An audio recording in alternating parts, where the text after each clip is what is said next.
Hi, everybody. Welcome to Mormonism Live and our 5th anniversary special. Can you imagine? It's been 5 years, 5 Mormonism Live packed years since the first episode, which was actually 5 years ago yesterday when we did not have a show. So we wanted to celebrate it today. It's not too late, I hope. But it was December 9th, 2020. And today's date is December 10th, 2025. Happy 5th, Bill. We were just coming out of COVID, huh? 2020 was a crazy year with COVID happening. And, of course, it ran into 2021, of course, as well. But at least we felt like we had a pretty decent hold on it by the end of 2020. But yeah, we started a show. You and I had a conversation about trying to create a show live where you and I would talk about topics, and it would be sort of like our phone calls, which I always find very interesting. And we started it back then, and here we are 5 years later. Happy 5th anniversary to you. Yeah, and we're not like doing a lot of reruns, like a TV show might be doing. At least when I grew up and had TV, they had reruns back then. But anyway, yeah, we're doing basically 50 episodes a year, if not 51 or 52. Yeah, every week we show up to take on some new topic, interview some person with something going on, go into some deep dive in history, talk about something that the church has done recently. But so far, it hasn't grown stale. We haven't run out of things to talk about. And I've actually got several episodes for the next month or so planned. And that's 250 plus episodes. Yeah. Wow. Mormonism is endlessly fascinating. And you're right. I don't think we've scratched the surface yet. No, there's still a lot to talk about. I was talking with Randy Bell on the phone before the show, and he was comparing how long we've gone on to other famous TV shows like Gilligan's Island. He said, Gilligan's Island was only on TV for 4 seasons. You've already got Gilligan's Island beat. Look at that. We're kicking the skipper's ass. Oh, we are. Yeah, and they didn't do 52 episodes a year. But anyway, Bill, I just think it's time for retrospection. I hope it's okay for me to say nice things about myself, as averse as I am to doing so. And I also want to say some nice things about you too, Bill, as averse as I am to doing so. All right. Yes. Okay. Sounds good to me. Wow. If this were anybody else and I was looking at them and saying, you've done what for 5 years, and just go, that's incredible. That's absolutely amazing. And set aside all the other, podcasts that you're doing, all the other podcasts that I'm doing. It's just it's astonishing. What a record. We've been talking about Mormonism for a long time, you and I, separately, together, and then this last 5 years, every week doing something, co-hosting with each other. And we've covered so many topics. There's so many cool things that happened in Mormon history, and so many cool ways to approach issues and examine history. And Mormonism just is always continuing to do its thing. It will continue to do stupid stuff and outlandish things and offensive things. And, there's going to be more child abuse cases probably for the Mormon newscast this coming Monday, for instance. So it'll continue to do what Mormonism does. It'll continue to give us things to talk about. And I, just this week, I was plugging in some topics that I'm working on, like I said, for the next month. And there were things that I'm like, I've never gone into that topic before. We ought to do that for a Mormonism Live. And it'll be interesting to see if sometime 5 years from now, 10 years from now, 20 years from now, if we run out of things to talk about, and then you have to sort of go all the way back to the beginning and go, well, now this is a whole new audience again. Let's just tell those stories all over again. We'll have to reboot Mormonism Live like Spider-Man. There you go. That's awesome. By the way, did you want to say something? Oh, you're thwipping? I was just spinning my webs. I was holding my hand out. Thwip is the correct word to use when you're doing that. Thwip. It's THWIP exclamation point. That's how it's always written in the comics. I don't know where it came from, but that's what it is. Okay, so we're going to have a special guest come on in about half an hour to give us some computerized results and a computer analysis about our show. But in the meantime, we want to fill it up with a lot of fun. By the way, if there's anybody out there, we have got clips, we've got stuff to talk about to fill the time, believe me. But also, we want to include you. I mean, you're a big part of this whole story. And so, if you want to call in and just say what episode you liked the most, hated the most, that was, made you laugh, made you cry, got you angry, come on and click the link so you can come in on StreamYard and you can show up on the screen and you can tell us about it. And if there are any people here, by the way, I think I mentioned this. Yeah, I mentioned it Monday, but you would have had to have listened to it Monday at the end of the newscast. If there's anybody out there who actually has a favorite episode and a timestamp for beginning and end of a clip, Bill can take care of that too. I'm not expecting there's going to be a lot of those, but wanted to give it there as an option. All right. It looks like we already have somebody in the studio, Bill. Yeah, Diamond Dave is down there. Diamond, how are you? Good. Big announcement. Yeah, residency got approved, by the way. The appeal worked. Well, congratulations. So now, What does that mean? It means you're legal, at least in so tomorrow what it Mongolia. means is I get like an ID card, just like, a driver's license or a state ID. So I get that tomorrow. We're going to go pick it up. Awesome. I don't remember this episode, but I know everyone watching will remember this. Bill Reel will definitely remember this. My favorite all-time episode is the episode where Jackson would not answer whether or not he would let his 14-year-old daughter stay at the Joseph Smith's house. Do you guys remember that episode? Yes, I'm flooded with extreme secondhand embarrassment. Yeah.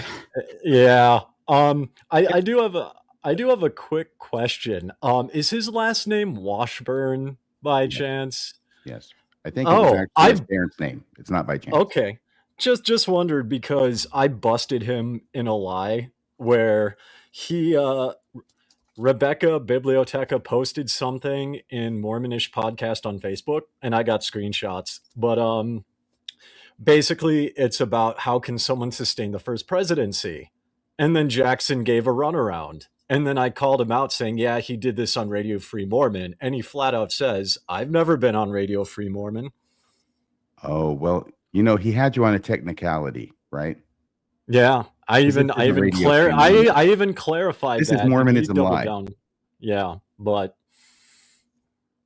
Mormonism Live. Just FYI, the Jackson Washburn thing happened on Mormonism After Dark, and it all does blur together. No negative there. It all was After Dark. Mormonism After Dark. Yeah, I even said that after, and he was just like, "Nope, never been there." I'm like, "Yeah, okay." I'm 90% sure it was you. Are you saying you have screenshots of Jackson Washburn denying having come on Mormonism After Dark? Mm-hmm. It's the post is still up. The whole thread is there. I guess it must have been more traumatic for him than I thought. Oh, maybe.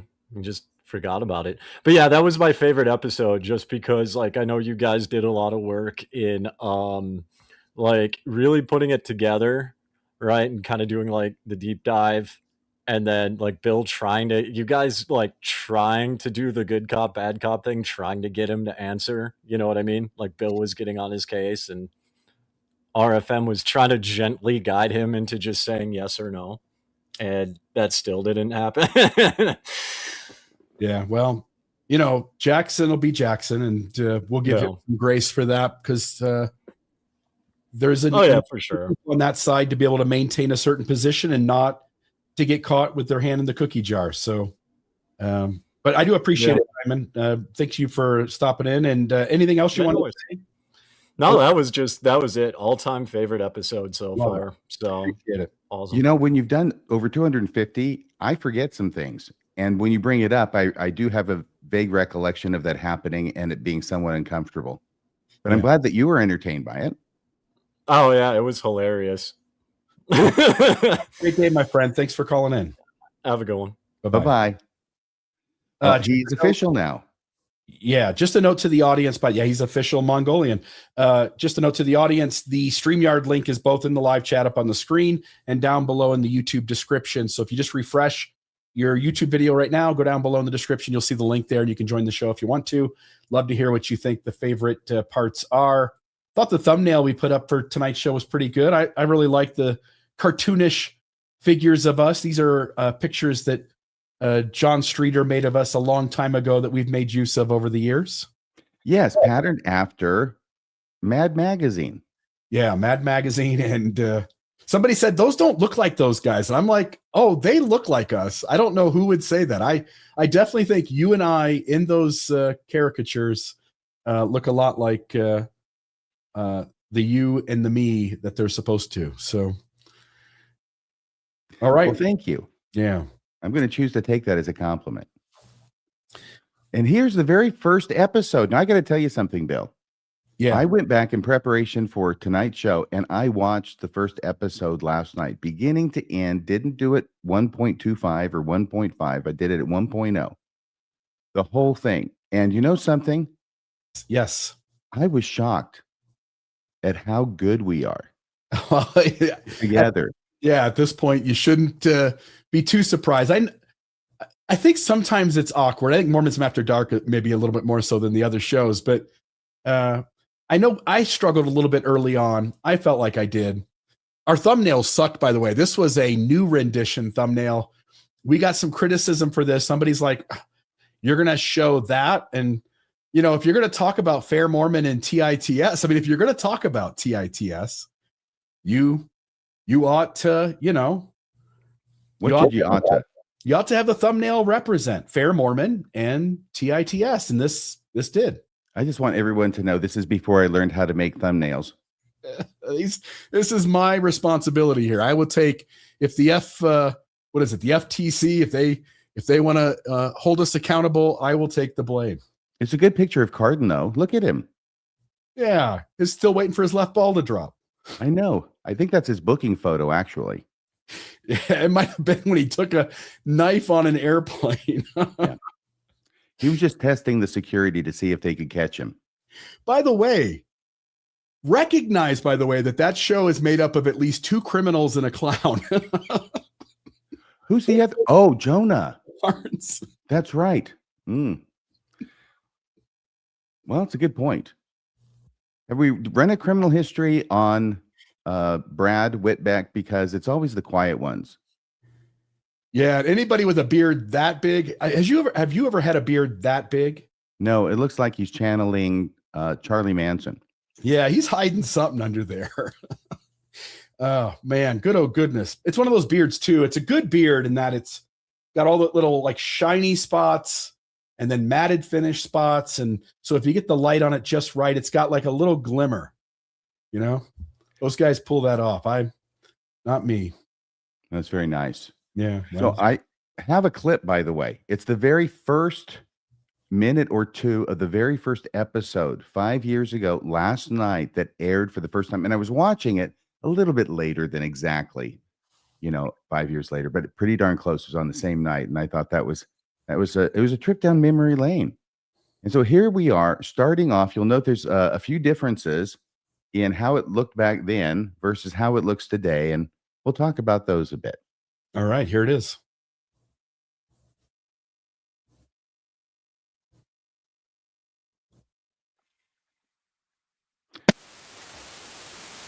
I can't hear it, Bill.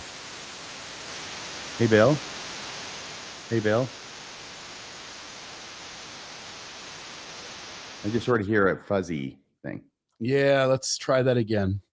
Well, it's good that the tech has improved significantly over the last 5 years. Yeah, it's gotten better. Here it is. Let's try this again.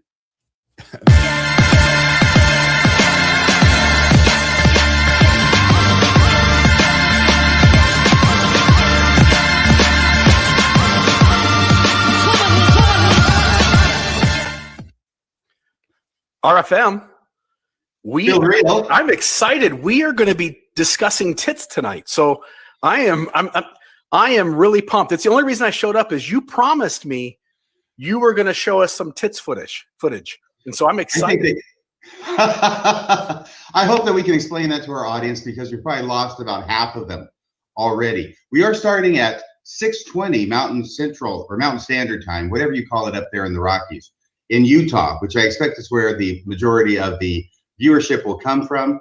It is 5:20 my time. We've kind of gone back and forth on this. There may be a few hiccups along the way, but I think it's going to be a fun ride on Mormonism tonight with Radio Free Mormon and Bill Reel together again for the first time. Yeah, here we go. Episode number 1, Mormonism Live, in your face, live and in person. RFM and I will set up the conversation here on the front end. And then with the topic that we discuss, we'll take phone calls towards the end. We'd ask that those phone calls be extremely short, maybe a minute or less, 30 seconds or less, and you stay on topic. So tonight we're talking tits, and that's the topic that we're discussing. So RFM, am I going to be seeing some boobies tonight? I guess that depends on how you define it. Maybe some boobs. Yeah, okay. So there you go. So much to talk about. First off, I have the task, having actually sort of come up with the name for the show of Mormonism Live, screwed it up at the very opening of the very first episode. And instead of saying Mormonism Live, I said Mormonism Tonight. Yeah, I didn't call you out on it. We just I just told the audience the correct name and moved on, hoping they wouldn't notice. And then about 3 seconds after I said it, I could see your face light up like, oh, yeah. I think Mormonism Tonight was one of the names that made it into the short list. Yeah, you and I bantered for a little while trying to figure out names. I think, if I'm not mistaken, I think you came up with Mormonism Live. I did. Yeah, you generally do come up with not always. You come up with lots of smart things. It was just that your idea was a little unobvious. It was sort of an inside joke. I think your idea was Mormonism Unveiled. Oh, I thought it was Bill and Friends. Okay, well, that was never one of them, but okay, because I thought that didn't work either. But it was Mormonism Unveiled, and I was just going unveiled, and how you can spell this, and there's a spelling, and there's anyway. And ultimately, I suggested Mormonism Live, and Bill says why, and I said because it's about Mormonism and it's live. So that seemed to work. That's how simple my thought process is. Yeah, well, you nailed it. Great title for a show. And here we are 5 years later, still rocking it. Look at these two young men. I just did screen grabs off of that clip. You do look young, man. You look like, I don't know, like you're 35 years old and just I'm a sportscaster. Yeah, well, clean shaven you. It's been a while since I've seen you that clean shaven, but I like it helps when you have a crappy camera that can't really pick up a lot of detail. Well, there you go. But you look great. And look at me. I think my teeth are whiter then. My skin's a little smoother. The glass is a little less noticeable. But hey, you know what? You can't stop. You can't stop time. No, and you've got a red door behind you, which new people won't know about. The old people, the people who have been with us for a substantial amount of time, will know exactly what that red door is. But it's caused a lot of comment over the years. It often I got accused of the place being, was this old building used to be a drive-through for a Rallies or a some sort of restaurant. It's a drive-through window for sure, but it is the family pawn store in Hurricane, Utah. I would work until we decided on a time of starting at 6:20. We do 6 p.m. now, but originally we started at 6:20 p.m. because I would work until 6 p.m. and then give myself enough time to sort of close the store down, count the money, put everything away in the safe, and then by 6:15 jump on with you, and then 5 minutes later start our show. Those were the good old days. Yeah. Yep. That was a lot of fun. Still is, my friend. By the way, you see that crazy thing that's in front of me? It's got a red light on it. It's a microphone. It's a snowball microphone. Yeah, the Yeti snowball. Look at that. I still got it. We should do an auction, except I think it would deflate my ego. You could sign that. You could sign it. Yeah, we could do an auction, and we could sell to the highest bidder the original Yeti snowball microphone that RFM used to begin Mormonism Live. There it is, right there, and the original 200,000 more. Here's the headphones. Yeah, the original headphones you had on. There they are right there. I still got them. We can And what was I going to say? Oh, yeah. Bill, I really wanted to tell the story and ask you to tell the story since you were kind of more involved with it than I, about the very, very kind and generous viewer of the show who helped us substantially upgrade our equipment. Yeah, I've never heard him tell me that he wants his name used, so I'll just keep him and his wife anonymous. But I had a gentleman reach out to me, big fan of the show. As we were going along, there were folks like Midnight Mormons and Jacob Hansen who have some help behind the scenes from folks who help them with their production value. And we were using technology that wasn't exactly the best. And so he reached out and he said, hey, it, doesn't matter how much it cost. I want to get you guys so that everything about your production is upgraded.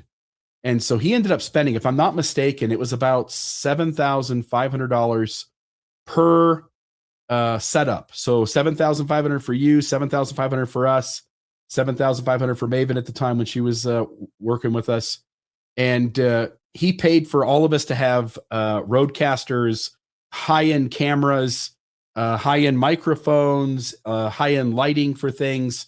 And so if you go back to the older episodes, you'll just see that the camera's not as good. We're using webcams, the mics aren't as good, the production value just wasn't what it is today. And so a big thank you to who you are, to both you and your wife for being so kind and gracious and spending a lot of money to improve in every single facet of our game, our production value. So huge thanks to you. Thank you very much for telling that story, because I think that's very important for us to touch on tonight on the 5th anniversary of the show. Yeah. And I see Paul's down below. Paul, I won't be able to bring you on. Your camera and microphone are not working, so it will not let me add you until you get that fixed. So I'm just going to take you out of the studio down below. I do have a couple of other people down there, though. Oh, let's get them on, definitely. Mouthy Mormon Metalhead. Hi, everybody. How are you? Hear me well? Yeah. Hello, how are you doing? Yeah. MMMH. There you go. Yeah, I've been watching the show since day one, pretty much. Wow. My favorite episode was the Bigfoot episode. Oh, dear Jesus. and the Cain one, I was the first caller on the Cain one, and we were discussing, well, if Cain survived the biblical flood, it didn't wipe away all sin now, did it? If Cain, yeah, that's because he treaded water, and at no point was he completely immersed during the baptism. It didn't count if you go with that theology that the flood was the earth getting baptized. So it was a fun episode, anyways, and I don't believe in any of that, but I thought it was a funny little anecdote. So I think up until that point, that was the most I remembered laughing during an episode was that one, because we went into Martin Harris and seeing Dear Jesus and all of that stuff too, I think, with that episode. And there were a lot of jokes there at the end about Martin Harris just being a crazy SOB. Yeah, it was a good one. Well, thank you. Appreciate it, my friend. Yeah, you're welcome. Thank you for Can I watching. share Thanks for something with calling you guys in. real quick? Yeah. What is it? So I have a book here. Radio Free Mormon knows about it. Heavens on Earth. You guys were talking about wood scrape last week.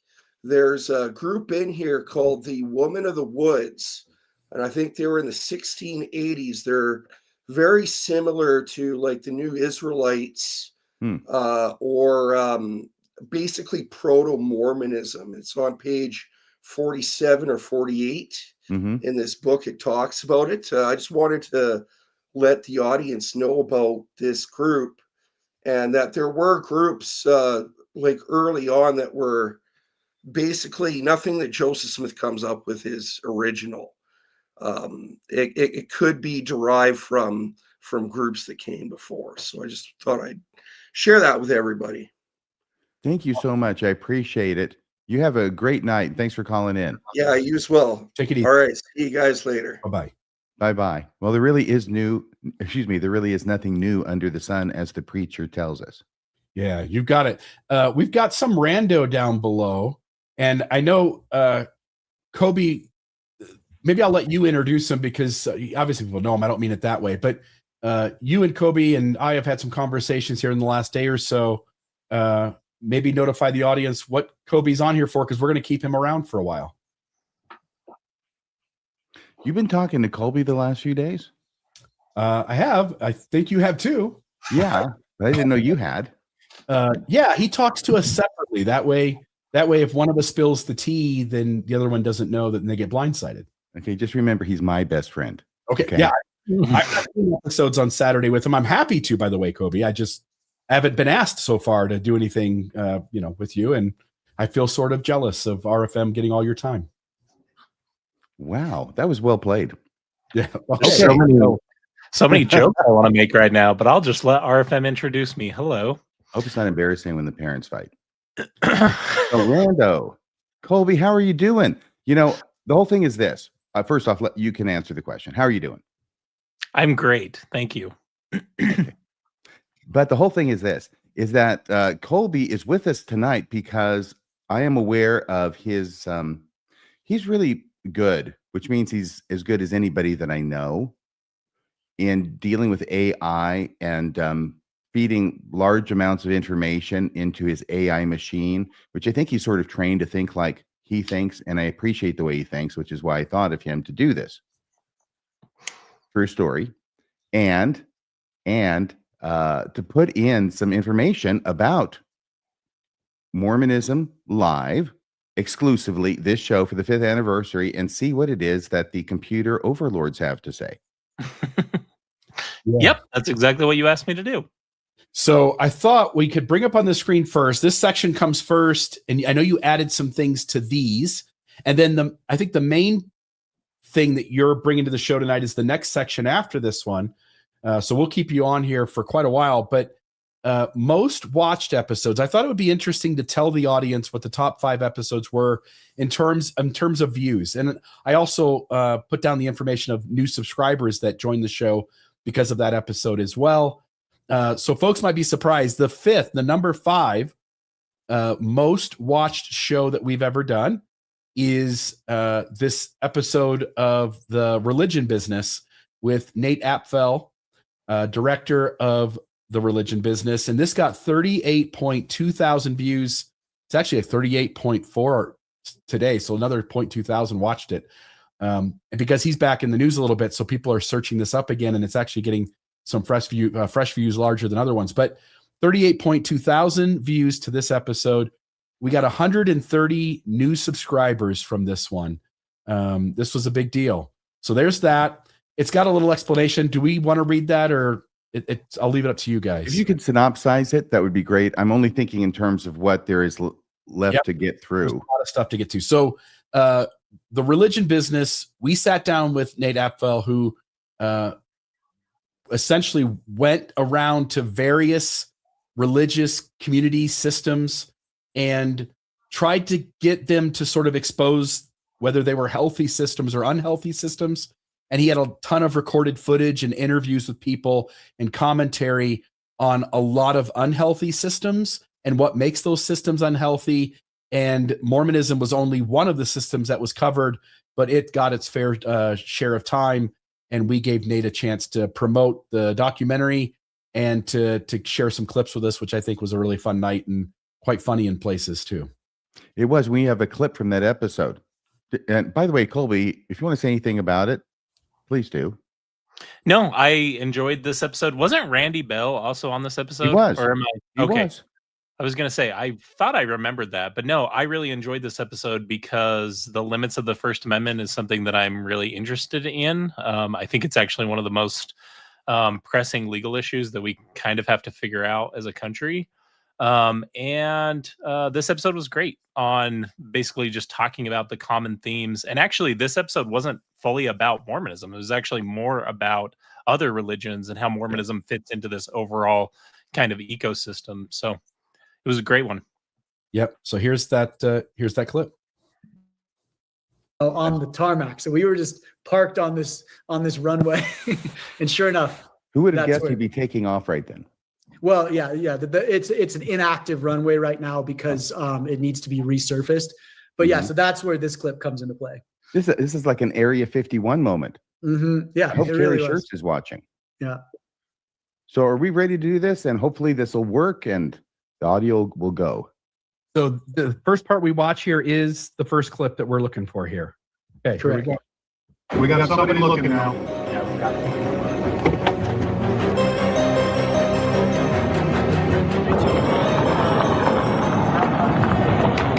Who are you guys? We're members of the church. I have a question for you, actually. No, my question is, where is Wisdom Heights? Where is the elderly community? Okay, now. What do you got going? We're just a couple parishioners. Yeah. Off the property now. Where's that badge? Off No, I just want to see what it is. You want to see this? Off the property. You just flash your gun. We want to see your badge. No, you did, Jack. Crap. You did. Get off the property. Are you What are police you or? flashing us? You literally threatened us with your gun, dude. I do have an honest question though. Did you just impersonate a police officer? No, I didn't. What did you flash at us? Shut the camera. What did you flash at us? So here, I'm gonna get out though. I already showed it. You were getting close to this. We're on our. No, actually, that's probably more dangerous than a weapon, isn't it? What? A camera? That's true. What? I know it is. We can become paying members. We can pay them, but then there's no recourse if we raise our hand and say, "Hey, we need to see the actual financials." Like, why does a pastor need a 19,000 square foot parsonage that he doesn't even own? As the paying members of this church, we pay for that parsonage. So I think at least someone should be able to look at it. All right. So as of right now, you guys are gonna have to leave. What do you think?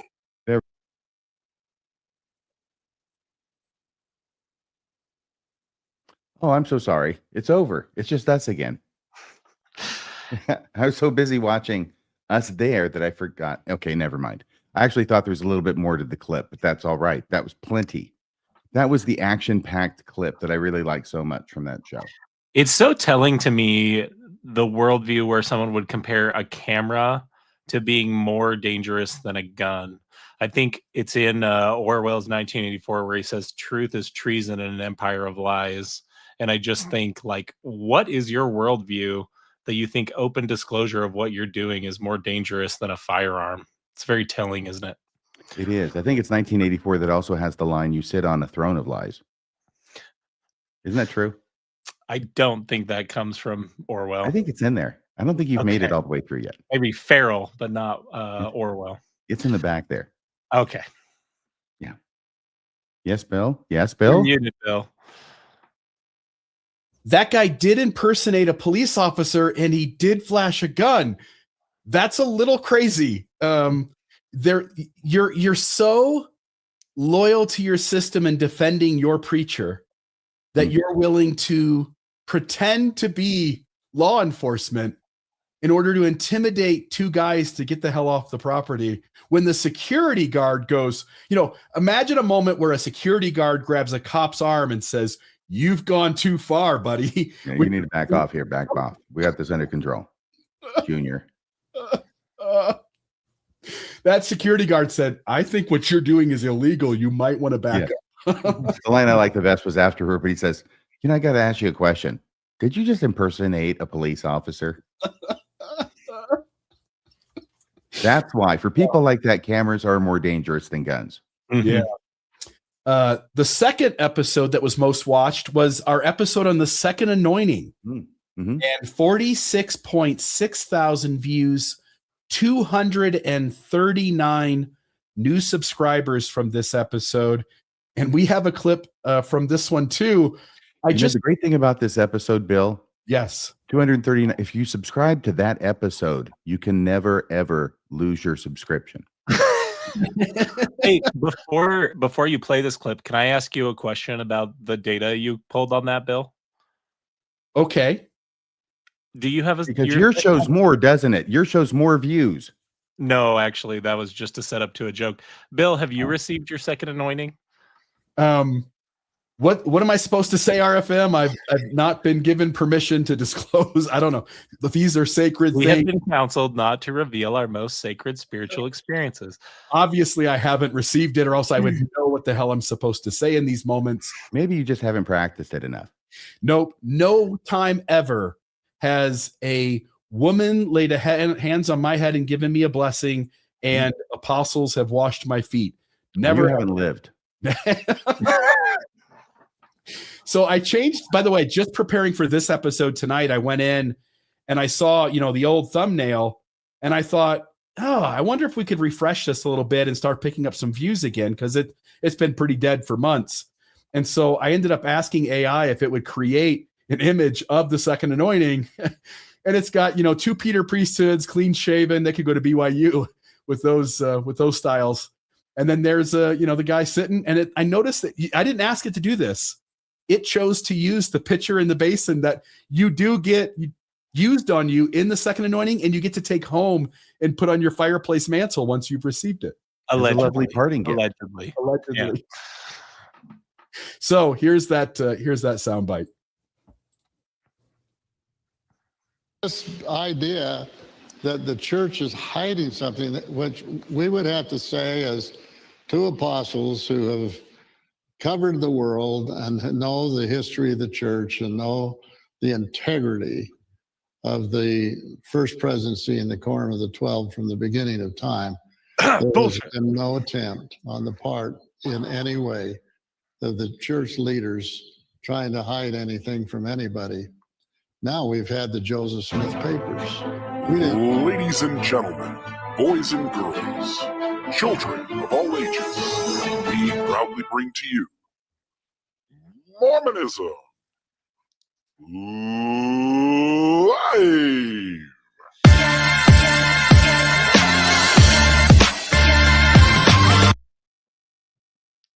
I'll take it to go on. It can go on. It just does the beginning of the episode, introduces it. But we played that clip at the beginning. That clip can be used on 1,000 occasions. And I think we have. That's what I was going to say. When I asked for the most used clip, that was your guys' most used clip across all of the episode transcripts that I put into AI. It never grows old, because these guys. Oh yeah, that's what we say. Oh, can you play it through to the end? Because there's a little bit of banter. There's a bit of banter at the beginning. Here we go.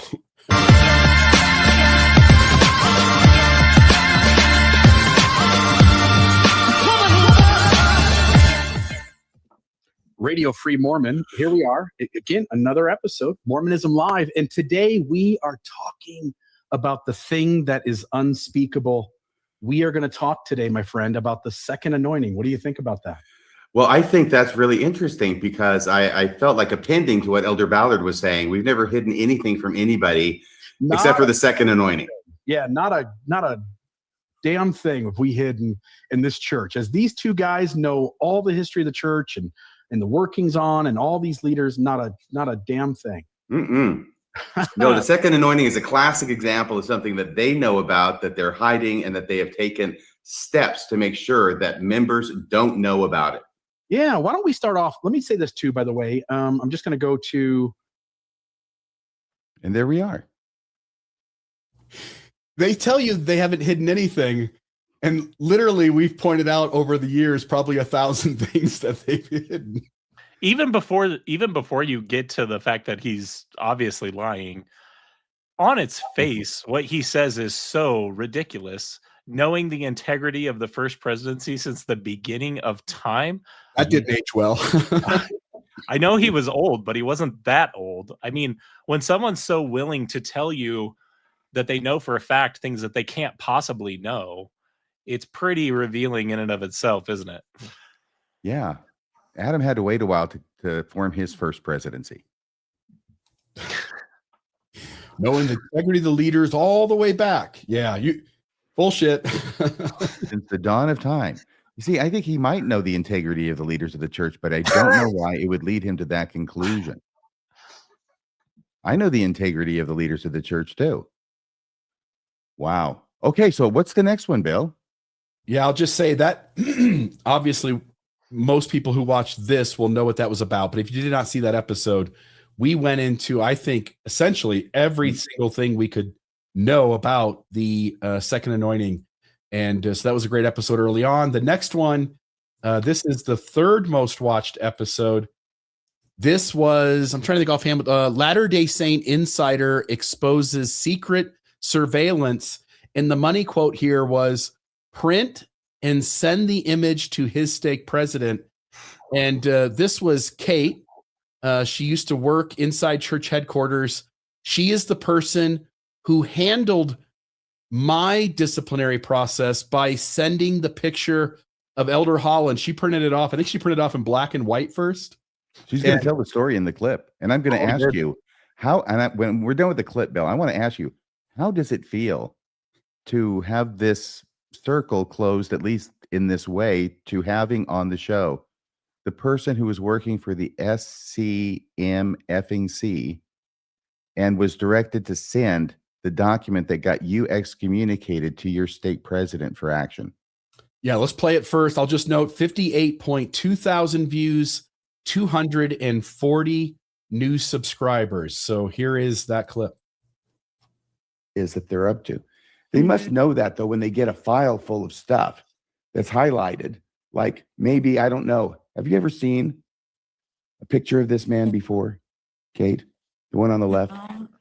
I have.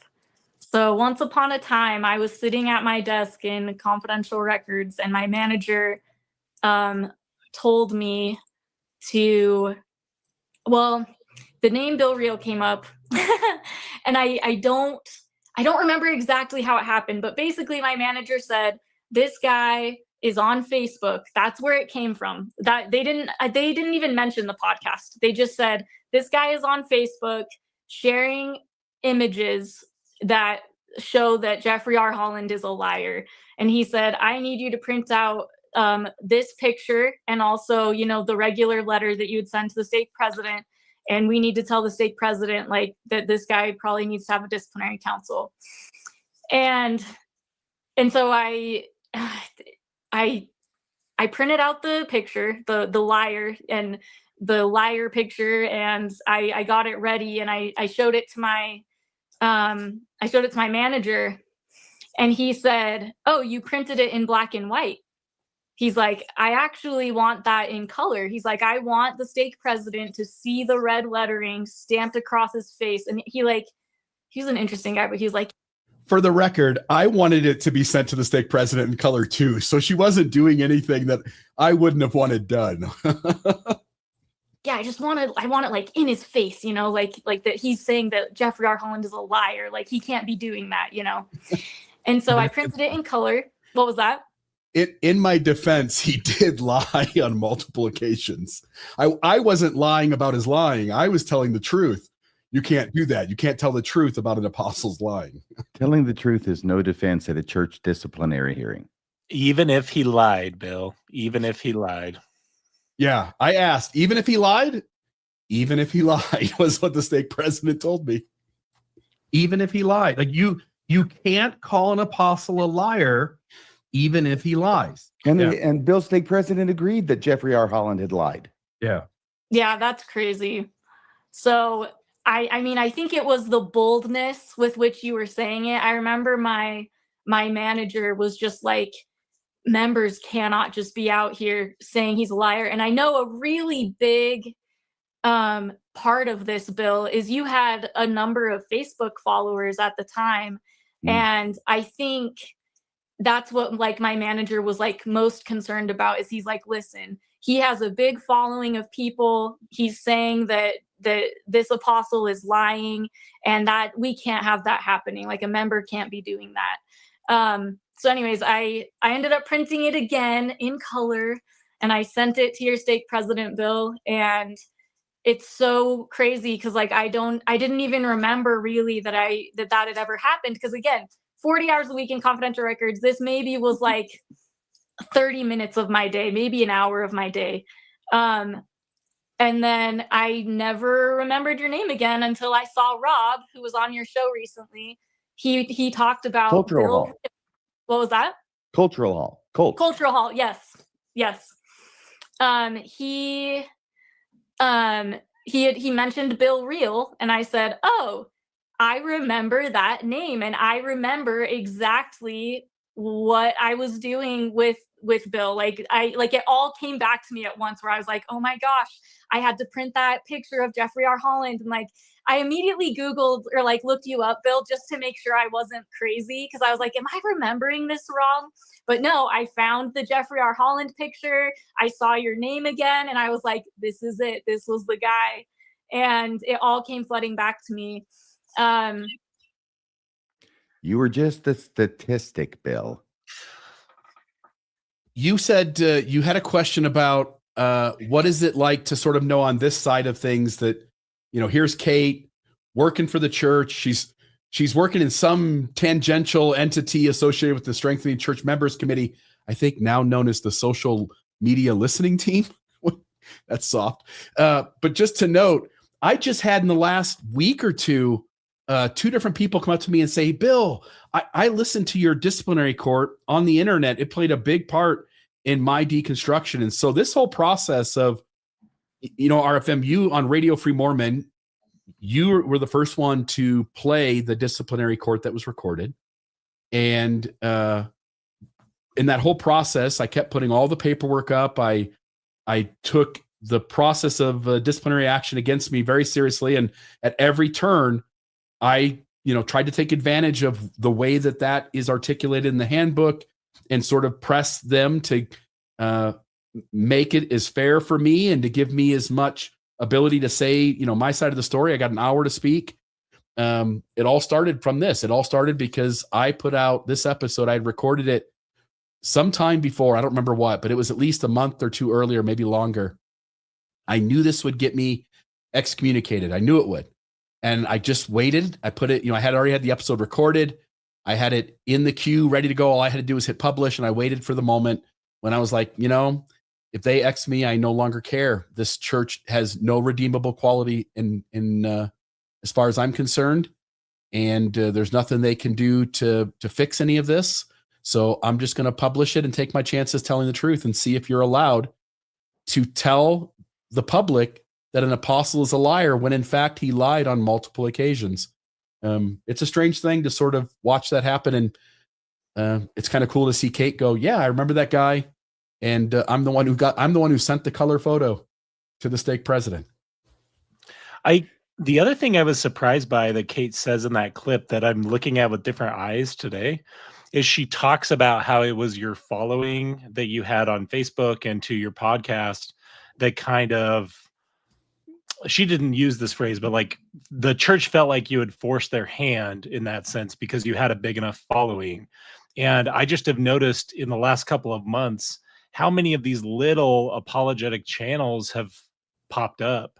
And it'll be very interesting to me because I know that effort came as the church has been pushing people to defend the church online more. And the thing that's very interesting to me is they're going to create their own freaking problem when these people decide to pivot from their clout chasing mediocre video podcasts and decide that they think they can get more power or more of a following outside of the church or outside of the church's system. We're seeing this right now with Tim Ballard trying to do the same exact thing where he's trying to grift off an entire new group of people. So it'll be very funny to me that the church is going to, like it does all of the time, end up creating its own problems that it has to solve 2 to 5 years down the road. I'm calling it right now. I'll just note too, there are certain unhealthy bad actors. Jacob Hansen's an easy one to name. Some of Ward Radio, at least some of them are bad actors. And they're going to play on the side of the church, maybe for the rest of their lives. You see Kwaku no longer showing up all the time, wearing, sleeveless shirts and, now he's doing clown videos. He's making music videos out on the prairie. He is dressed as a clown. But my point being is that, there might be some of those folks who will never lose their testimony. They will always maintain that branding. But you also, as you point out, you have people who may want to do bigger things and may want to go in a different direction. They may find that having a different kind of message is what's more appealing, and as they might go after them. You're also going to have some genuine good actors who really are trying to defend the church. And as they learn more and more about the church's history and behavior, sooner or later, other people will lose their testimony too, and you'll run into the exact same problem with those folks as well. All right. This is number 4. This one actually surprised me. Second most viewed. Yes, this is the second most viewed. So we went from number 5, number 4, number 3. This is number 2. Sorry, I said 4 because it's the fourth one went into, but number 2, 66.2 thousand views and 261 new subscribers. I was so surprised to see this one. The 1826 trial of Joseph Smith, the glass looker. Anything you guys want to say before I play the clip? What I want to say is this. It's just the very first part of this show, okay? Because I looked through it to the place where it's the most viewed to see what was going on. And Bill Reel, there was just a wall of text. And you were reading it. I think I tried to read it and I couldn't because it was too small for me to see. And you're reading it, and it's about one of these trials. Actually, I think it was about the account. I don't want to forget the name, but it was attributed to Joseph Smith Sr. And about the whole story, basically, about the toad in the hole and transforming into the spirit who knocks Joseph Smith across the clearing. And it's basically the Hoffman letter, except it's a toad instead of a salamander. It's that story. And you're reading through it, and this is just massively, this is the most popular, most viewed part of the show. And it is at times like this that it is emphasized to me that we have a very intelligent audience. Because I don't think that this is something that a non-intelligent audience would sit still for, but they're fascinated because, you know, this is how they learn. They read, right? Not just viewing things. Does that make sense? I hope I'm not offending anybody. But if you grew up reading, there was this Robert Redford movie that I watched recently upon his passing. I was catching up on a few and watching a few that I had not seen before. I think it's called A Walk in the Woods. Had not seen it before. Nick Nolte's in it in later years, both of them, and it was really, really good. And Nick Nolte's like a friend of his who's not very educated, okay? It's throwing these two guys together who are from different worlds, and they go on the Appalachian Trail, and it's a buddy film like that. Okay. But toward the beginning where Robert Redford did something with, I don't know, a tent or something, and Nick Nolte says, where'd you learn to do that? And Robert Redford says, from books. And Nick Nolte says, books. And Robert Redford says, books. Yeah, they're like TV for smart people. Yeah. And that's the kind of stuff that our audience, they recognize that. I'll say it this way. I was thinking about this today. Every episode that we've done, on average, our episodes last 2 hours to a T. We take a topic and it takes 2 hours for us to run the audience through it from beginning to end, to dissect it, to explain it to them, to give them the context. And this one was no different. As you're pointing out, this audience that watches this show, they are folks that in order to learn Mormon history, recognize you have to spend hours of time delving into these things. You can't just read one article like Jonah Barnes. You have to know these issues inside and out to understand how these things fit into Mormonism and its history. Yeah, I would say you can't just steal one article like Jonah Barnes. Can I make a comment about that, which is, Twain once said a lie can travel halfway around the world while the truth is still putting on its boots or putting on its shoes. And I've told RFM this story, but as we've been doing the Light and Truth Letter response series, and you guys are talking about kind of the audience and the audience's ability to focus and listen to like really in-depth stuff. Mm-hmm. Someone I know from work, basically outside of ex-Mormon podcasting stuff, had found one of the Light and Truth Letter episodes that RFM and I had done. And I think it was the one that was like 4.5 hours long. And they had texted me a question about it. Like, you guys really spent 4.5 hours talking about this apologetic piece? And I told them that's one episode of many. And the thing that's so crazy about being in this space and feeling like you're telling the truth, giving people the detail, giving people the data, is often because of what Twain said and how true it is. It often makes you look unhinged because of how much data and how much stuff you have to go into to give people an accurate version of these events and to recapitulate and talk about all of this stuff that people have to understand the truth of some of these situations. And so when I was adding it up recently, the Light and Truth Letter series RFM and I did, I think it's like over 50 hours of content on the Light and Truth Letter. And I'm just like, that's crazy. Like, like that's objectively probably not healthy that we've spent that much time talking about one of the worst books that's ever been written. But it just goes to what you're talking about, which is the audience here. I've often been surprised, I guess, how much some of these episodes that are really long and really in-depth historical analysis that resonate with people. And I think it's just a huge credit to your guys' audience. Thank you very much. I think so too. And I was going to say something to you, but here I am, and I just got this public safety alert on my phone. It's kind of funny. It says, excuse me, it says residents around the town I'm in and broadcasting from right now. It says go. That's in capital. Go for immediate evacuation. Historic flooding is occurring on these rivers. By the way, I could step out the back door, except I can't because it's all barricaded with sandbags.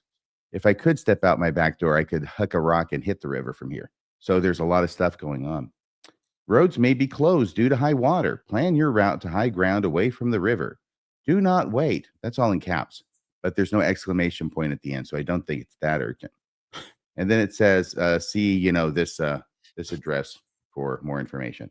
Well, I think I'm good for at least an hour. If your feet get wet, let's just call it, okay? And you can step out of there. I should be fine, for crying out loud. Jiminy Christmas. Everybody gets all excited about a little historic flooding.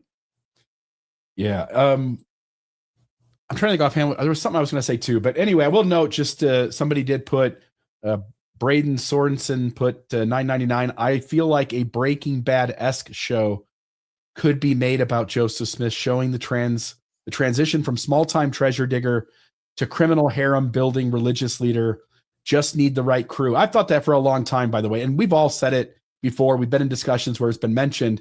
Sooner or later, Hollywood will figure out that the greatest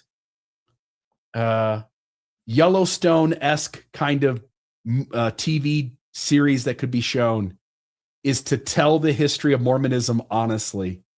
And there will be a day when that happens. And I think all of us will benefit from that being done. So hopefully that does occur. Braden, who made that comment, accused me earlier in the live chat of being one of the 3 Nephites that figured out Mormonism's problematic. So I'm just saying, if they do that series, I'm willing to appear on a limited basis as a 3 Nephite that's defected. You'll change a tire on the side of the road and then lose your testimony. Huh? That's right. All right, here's the clip from this. Anything else you guys want to say about it before I play it?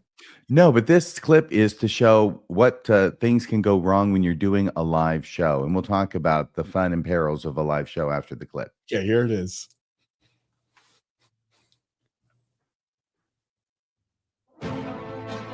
Ladies and gentlemen, boys and girls, children of all ages, we proudly bring to you Mormonism Live.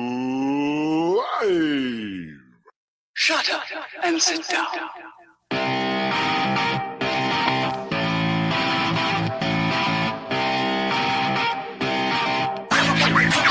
Forgotten what was going on behind the scenes, but we'll see.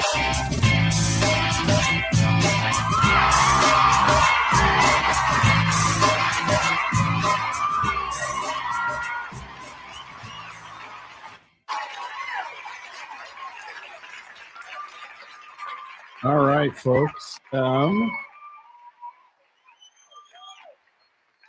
Hopefully RFM will be here in a moment. He was just having some technical issues, and we could hear him, but he couldn't hear us. And so he was just going to restart his computer.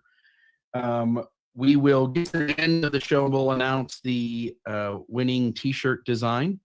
Also, just an FYI, that thing you see down in the bottom right-hand corner of the YouTube video, www.exmoshirts.com/collections/Mormon discussions. All of the Umbrellas merchandise is available at that site.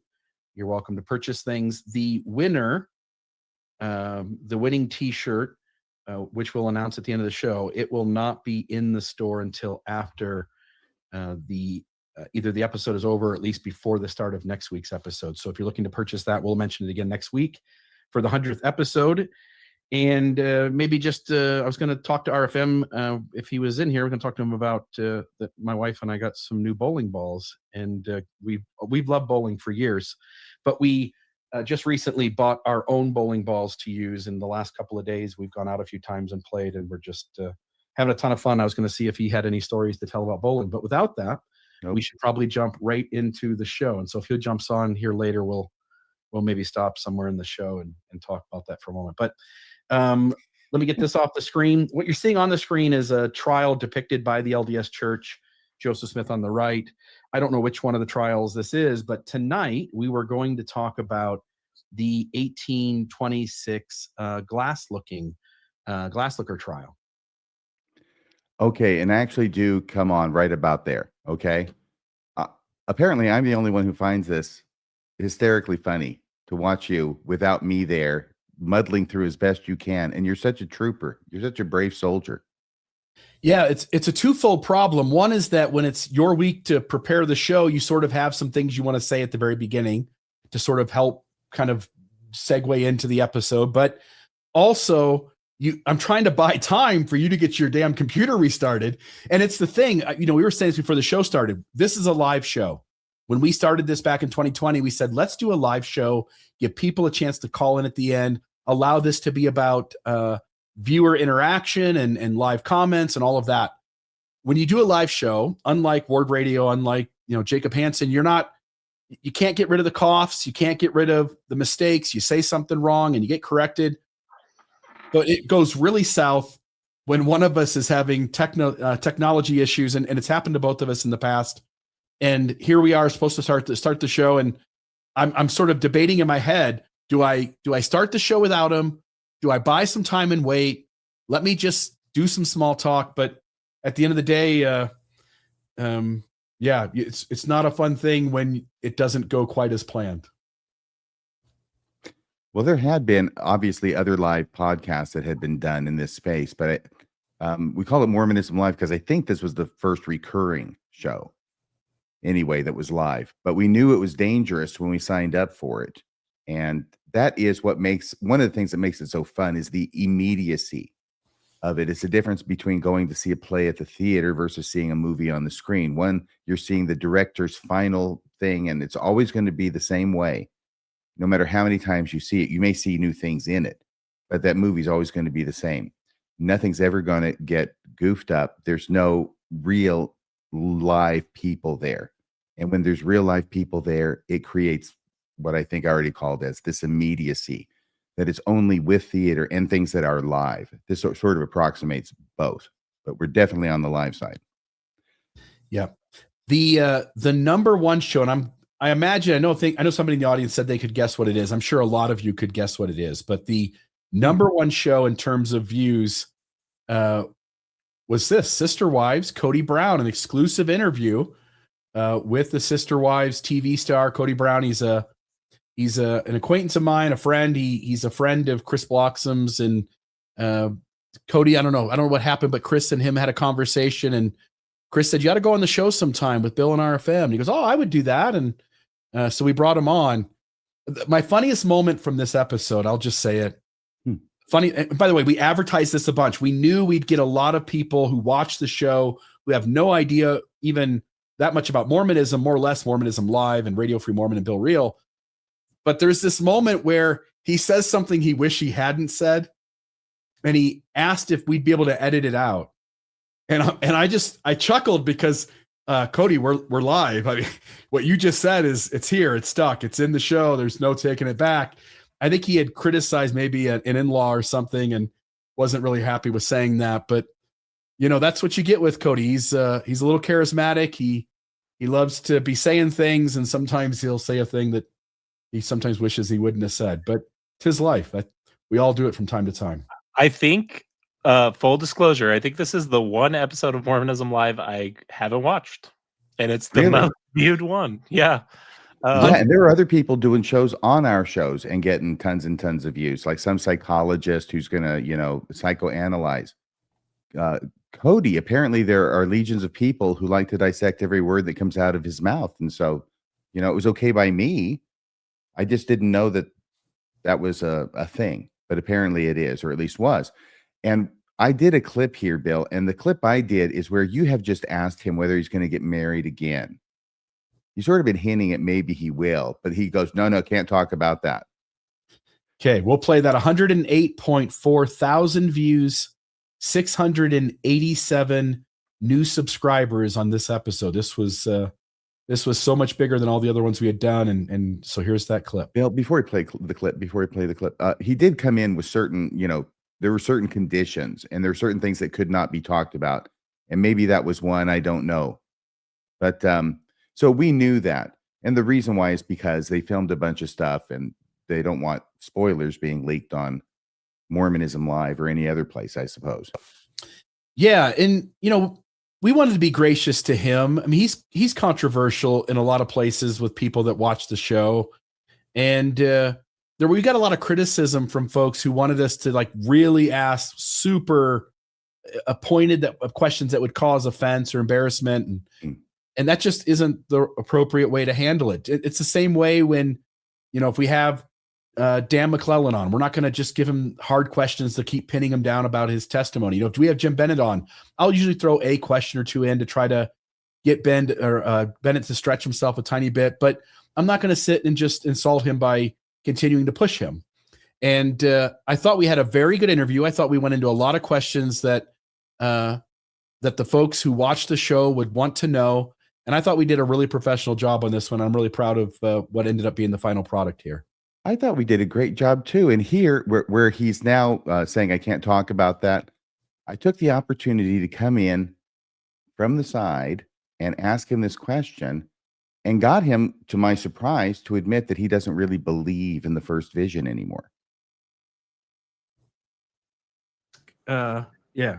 Would you ever take another polygamous one? Spoiler. That's it. Nope. Spoiler. You would spoiler. never. I'm not talking about it. Okay. I'm not talking about it. That's a spoiler. All right. Maybe he gets married again. Maybe he doesn't, folks. Turn into maybe that's what everybody wants to know. He's at 18 or 19. Yeah. Froggy went a courting and he did right. I'm sorry. I'm being kind of piggish. No, that's all right. No, I appreciate. I'm not ready to discuss that here because Totally. That's something I'm giving to I'm saving that for the brand TLC. Yeah, no, totally understand. Well, say something for us. So, as far as Joseph Smith goes, does your ambivalence about Section 132 extend to the first vision? Yeah, same story. I wasn't there. I can't say it didn't happen. I love the story. Dang it, it's really cool. It's inspiring, but maybe it really happened, and maybe he's just not as interesting as J.R.R. Tolkien, but has a very similar story. I can't tell you. And I say that this is not very invested. I know it's not fair for me to do that, but I'm going through my life holding on to things that were special when I was young. And I still pray to a heavenly Father. And some people are going to think that's BS. I don't care about the criticism, because there is either a God or right here, I am God, and pretty crappy God right here. So anyway, that was the clip that I came up with. It may not have been the best clip, but it was the best I could come up with. Yeah. I know that, before we went on to do that show, we sort of knew that a lot of people were going to tune in, and it turned out to be true. So again, we hit over 100,000 views for that one. So there it is. That's that. Okay. I'm going to turn the time over to you, Kobe, but we ought to probably bring Tim on because he's been waiting a long time. And then we'll go into this next section that you've been putting some stuff together on. So, Tim, how are you doing? I'm doing great. Thank you very much for asking. Excellent. Are you okay? Are you in the hospital again? No, I'm home. Okay. I'm lying on my bed. Okay. My phone camera. Well, relax. Put your feet up. I am very relaxed. I just want to say happy 5th and get a 5th and drink it from me. Nice. Okay. Thank you. When I think back on all the episodes, one of my favorite was when we had Sandra and Dan and the author of Sandra's book on a couple of years ago. I thought that was really good. Thank you so much. And I'm trying to remember the name, and I just saw it and I can't remember it. And he's written a number of things.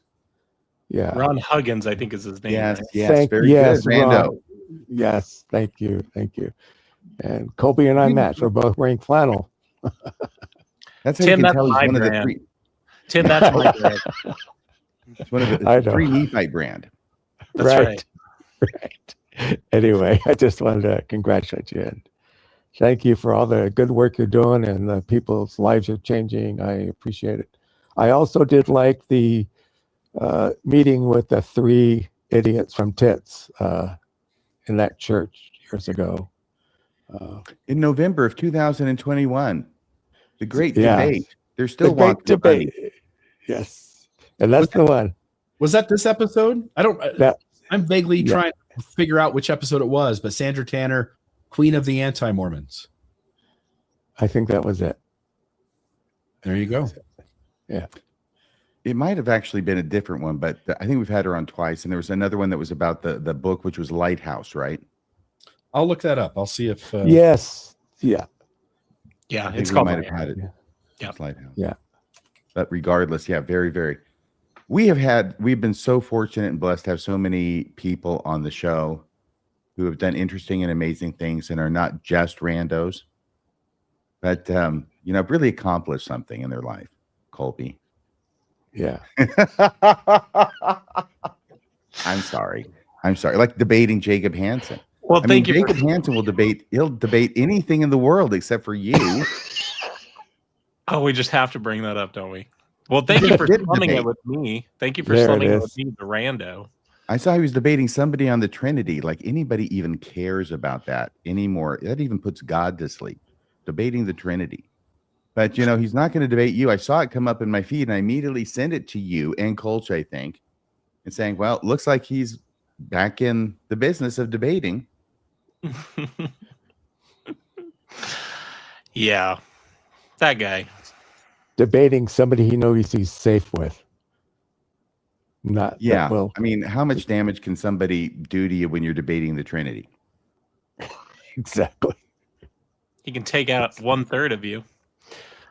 God is not 3 in 1 physically and of the same substance. He's 3 in 1 purpose.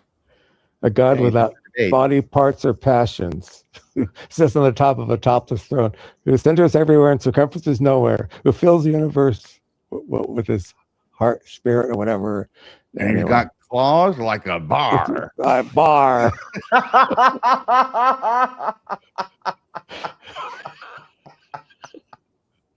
I always thought that was an entertaining part of the endowment. Oh, that was the best part, man. When Satan showed up, that was the best part. Well, thank you very much, Tim. Thank you. And thank you guys. so much for always being here and joining us and calling in. We appreciate No you. flannel. No flannel next time, or you'll get a letter from Intellectual Reserve, Tim. Okay? Yeah. Okay. All right. Fight division. All right. Bye-bye. All right. Now we got to turn it over to Colby. Colby, what is this? Perfect. So yes, you hinted at this earlier, but I ran through a whole bunch of the full transcripts and put them into my little AI companion Argos and asked him to break down the 8 most common themes explored on Mormonism Live. And I selected more episode transcripts than just the ones we've talked about tonight. So I think I picked like the top 20 most watched. I told these guys after I had finished that just the transcript, just copying and pasting the YouTube transcript into a Google Doc, it was like getting up close to 1,000 pages just from those episodes. So, where did all the words come from? I guess is what I would It's almost ask. like a Book of Mormon right there. Yeah, 2 of them. it is. two books of Mormon. Book of Mormons. Book of Mormons. Yeah. I was taking into account the double columns. I was trying to be fair. Copies of the Book of Mormon. That's the safe way to say it. So yeah, I asked it to break down the 8 most common themes that you guys explore, and they really resonated with me because, like I said, I've watched all but just one episode of Mormonism Live. Going back, in fact, I've actually told RFM this before, but his debate with the Midnight Mormons, I was still a believer when that happened, like a questioning believer, but watching that and dealing with the cognitive dissonance of the fact that the vile anti-Mormon on the panel was the only one that had a modicum of honesty and was the only one that was exhibiting any type of Christ-like behavior, from my view at that point, was very confusing to me. So RFM, Well, you they were left me. Christ-like too. They were Christ-like too. I was the flipping tables Jesus, and they were the getting crucified Jesus. Yep, you're not wrong. Okay. What did I'm you sorry, you were saying something. What did you think of the bulletproof vest? Did that bother you? I thought it was like a cartoon, and Cardinellis has done nothing to disabuse me of the notion that he's basically a cartoon character since that first encounter I had with him.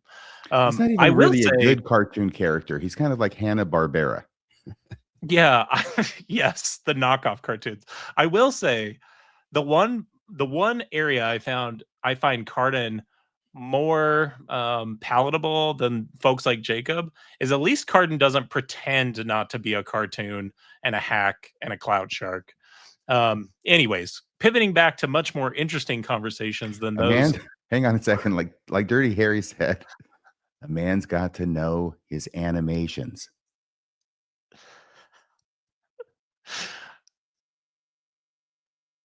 That was a really long freeze. Well, I did appreciate that because I expect there's so much laughter. You probably can't even hear me talking yet. They're still laughing so hard at that joke. That was a great one. That one should be. That was print. That'll make our 10-year anniversary show. A man's got to know his animations. That's what Cardin says. Yeah, when he's not lying about knowing the apostles' names. Anyways, so here's what my AI, after looking at all of these transcripts, broke down about the common themes that you explore on Mormonism Live. Number 1 was institutional secrecy and controlled narratives. And so it kind of summarized it this way: whether it's the second anointing, redacted journals, missing historical documents, or internal committees like the SCMC, Mormonism Live consistently exposes how the church hides information, restricts context, and manages appearances. The central conflict is between the public story and the documented reality. And I'll just say, as someone who kind of navigated that or came to listening to Mormonism Live, but they were still a questioning believer, I would say this is absolutely true, that very often the church's written policies are not reflected in the lived reality of its members. And I'm speaking specifically about the way they handle abuse cases. And so I just think this is probably the biggest value you guys bring to this space, is going through and showing how oftentimes there's this disagreement between the reality and the squeaky clean policy. Any thoughts on that before I get to the second one?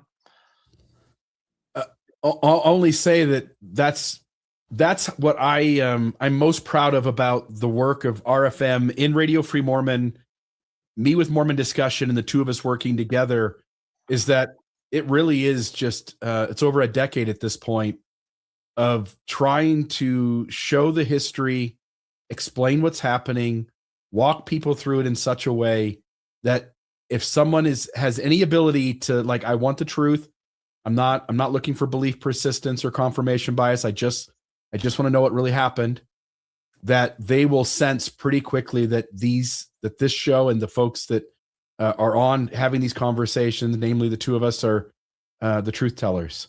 And I do think that comes across, and I think that's what the audience appreciates about the work that the two of us do. Mm-hmm. Mm-hmm. This second common theme, I completely agree, Bill. And the second common theme is very similar to the first, but it's specific to the fact that you guys do get these former insiders or current insiders sometimes to talk about it. So the SCMC employee, the historian's acquaintance. There was the episode with Joe and your former mission companion, the church historian, Kyle McKay. Very good. Fundamentalists, former members of church departments. Anyways, when those insiders go public, the veil lifts. These episodes show how the system actually functions, not just how it claims to function. Viewers can see the pattern that leaders insist does not exist or do not exist. Yeah, it is like it's Christmas time, and by the way, if there's any kids watching, get out of the room, okay? No, if any of you have children who are watching, please take them out of the room and lock them somewhere. Okay. Now, all I'm saying is that this is the time. I hope they're gone by now. Okay. Fair warning. This is the time of year when parents pretend that Santa Claus exists for a lot of kids, right? Well, we do that. Let me just speak for myself. Okay. When I was a kid, I believed in Santa. Then I went through this painful process of realizing that's not true. And actually, it was mom and dad. And I hated them for it, believe me. And I hated Santa for not existing. But anyway, I finally came to grips with everything. And then I pretended that I was Santa for my kids, right? Because why would I want to deprive them of that traumatic experience that I had gone through as a young person? So I pretend to be Santa Claus too. It's this thing that we do, but the leaders have cast themselves as the parents in this scenario. And all the rest of the members, are the children, the little children. And it's always Christmas, and Santa's always coming. And they tell us all about Santa and all these things, and if you go over to Psych Ward Radio, they'll show you the cookies that have been, they've been eaten a little bit off of, and the glass of milk, and there's some drunk out of it, and Santa Claus really exists. But here, we just talk like grown-ups. And we always want to show our receipts, like Bill said. This is how the system functions. Yeah, the system functions. I think the thing that's shocking about it is when you are raised like a child, and then finally maybe you start wanting to grow up a little bit. And I'm talking about when you're in your 50s or your 40s, like me, when you want to start growing up a little bit, and you start realizing that, no, this Santa Claus isn't real either. And whatever their motives, whether they're good or bad or indifferent, the reality is much more pedestrian and common. And it's like many other companies, and not necessarily good companies, but many other companies out there. And the thing that's so shocking is the difference between the tale we've been told versus the reality that we end up seeing. Yeah. Yeah, that's really powerful, RFM. Thank you. I hope so. I was thinking, man, I hope I've got a point to come to eventually here. I've been sailing at sea for a long time now, and I haven't gotten sight of land. There is something magical when you have someone on who got to see things about the church that the everyday member doesn't get to see. And you do pull the curtain back and you do let people see something happening on the inside. And that's happened on numerous occasions. Brian Haglett is one that comes to mind, conversations with him and things that he said. It is interesting that there are counterpoints to this, that we bring on people who say this is what happens on the inside. But at General Conference and maybe in other official venues, you'll have 70s come in and tell you what's really going on inside and how incredible it is and what spiritual giants, the apostles are. And they can teach you prophetic things like how to crush your plastic bottle so it takes up less room in the refill or the landfill, excuse me. Yeah, the other thing I love about that analogy of Santa, and you and I have talked about this before. Actually, all three of us have talked about this before when we've talked about the motivations of church leaders and how honest we think they may be, is that parents aren't lying to their kids about Santa because they don't believe in Santa or because they don't believe in the spirit of Christmas. They're often lying to their kids because they do believe in the spirit of Christmas and creating that experience so strongly that they're willing to do something they wouldn't do in a different circumstance. And I think that's where the analogy is really good, because I think that's what we see all of the time in the church, is this exaggeration, and just this willingness to bend the truth, as long as it bends in a faith-affirming way that you guys so often call out, which I think links to our third theme, which was receipts over rhetoric. It says Bill and RFM anchor everything in documents, audio clips, transcripts, and primary sources. Evidence, not emotion, drives impact. When the general authorities say one thing and the historical record or financial filings show the opposite, the gap becomes undeniable. And I'll just say, to start my thoughts on this theme, as someone who really does value those receipts, that has meant a ton to me as a Mormonism Live viewer. And on the few episodes I've appeared on, the classic example I think of here is the episode you guys did about Nancy Miranda Hyde Johnson and the purported like attempted castration of Joseph Smith, when you guys basically went through the receipts. And this has happened other times too, but this one really stood out to me, where you went through the receipts and basically showed this is actually an argument that ex-Mormons make a lot. And it turns out that this argument actually it doesn't have sound historical backing to make this argument. So we need to stop making it. Thank you very much. Tell us about it, Bill. Well, I'll only say this. In fact, let me put it up here on the screen. I don't think that this is the Mormon Discussion, MormonDiscussionPodcast.org. If you go to helpful resources at the top, and you can either get it right there, Deep Historical Dives, but if you click that, and it's on here as well, Deep Historical Dives, all the historical episodes that we've done, I've gone back and I try to put a post on Reddit. I'll just show one of these. So here is the Kirtland Safety Society. So Kirtland Safety Society, what led to the bank's creation? I show the documents. You know, basically every point we made in the episode that was crucial to people understanding that topic, I put in there. I put the text, I put the images, and it's for every single one of these. So whatever happened to the Great Apostasy? Read more. And you take any one of these episodes, we put more on the screen and showed people the documentary history than any apologist who's ever covered the topic. The apologist doesn't want the whole story up there. They want to attack these issues in a very simplified form, only dealing with certain angles so that they can portray it as faithful. That's not what truth tellers do. Truth tellers tell you the whole story. And when the evidence doesn't end in the truth teller's conclusion or what he wished the conclusion would be, he's still going to tell you the truth. And so when you pointed out the tar and feathering of Joseph Smith and pointing out that it wasn't the way a lot of anti-Mormons say the story happened, and you'll go down. And by the way, I'm probably 6 months behind on doing this. I need to go catch up with all of the historical episodes we've done recently. But there's a bunch of them. Joseph Smith seer stones. That's just the episode. That's got all the documentation there. Let me go back to another Reddit one. I'll show you one more. And then President Nelson's flight story. Yeah, you would put these up on Reddit. That's what you're going to show this, isn't it? Yeah. And it's just so that if anybody years from now wants to understand what happened there, it is documented well enough that it can be found and examined. You know where the sources are. People can go like, oh, these are all the original documents, and have the ability to know what it is they should go looking for, because it takes a ton of work to do the research for these, to find all these things, to take images of stuff, to connect all the dots. And I wanted to save people that came after me from hundreds and hundreds and hundreds of hours of having to do that, because we already did the work for them. Anyway, yes, we show the receipts. The apologists don't.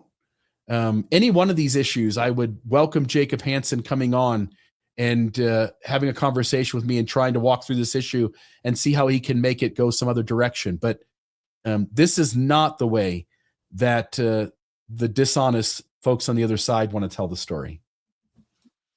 Yeah, and there are folks on the other side. I'll just say I had a conversation, it hasn't released yet, but I had a conversation last week with an apologist, Mormonism with the Murph, Stephen Murphy, who was willing to sit and have like a really great, almost 3-hour conversation where we went live through talking about the witnesses, the Book of Mormon witnesses, why he finds them compelling, why I don't necessarily find them compelling. So there are folks on the other side that are willing to do that.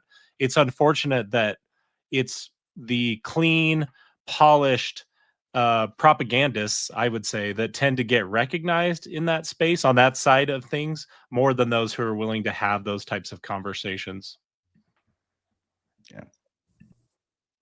Okay, number 4 was bureaucracies of surveillance, discipline, and control. From the SCMC to disciplinary councils to quiet interventions by leaders, the show emphasizes how the church uses administrative power to manage dissent and monitor members internally, often contradicting its outward messaging of compassion and voluntary faith. Yeah, and it's outward messaging of we're not monitoring the members and we're not reporting them to their local leaders, even though they are. Mm-hmm. When I first left the church, so I left the church in 2022.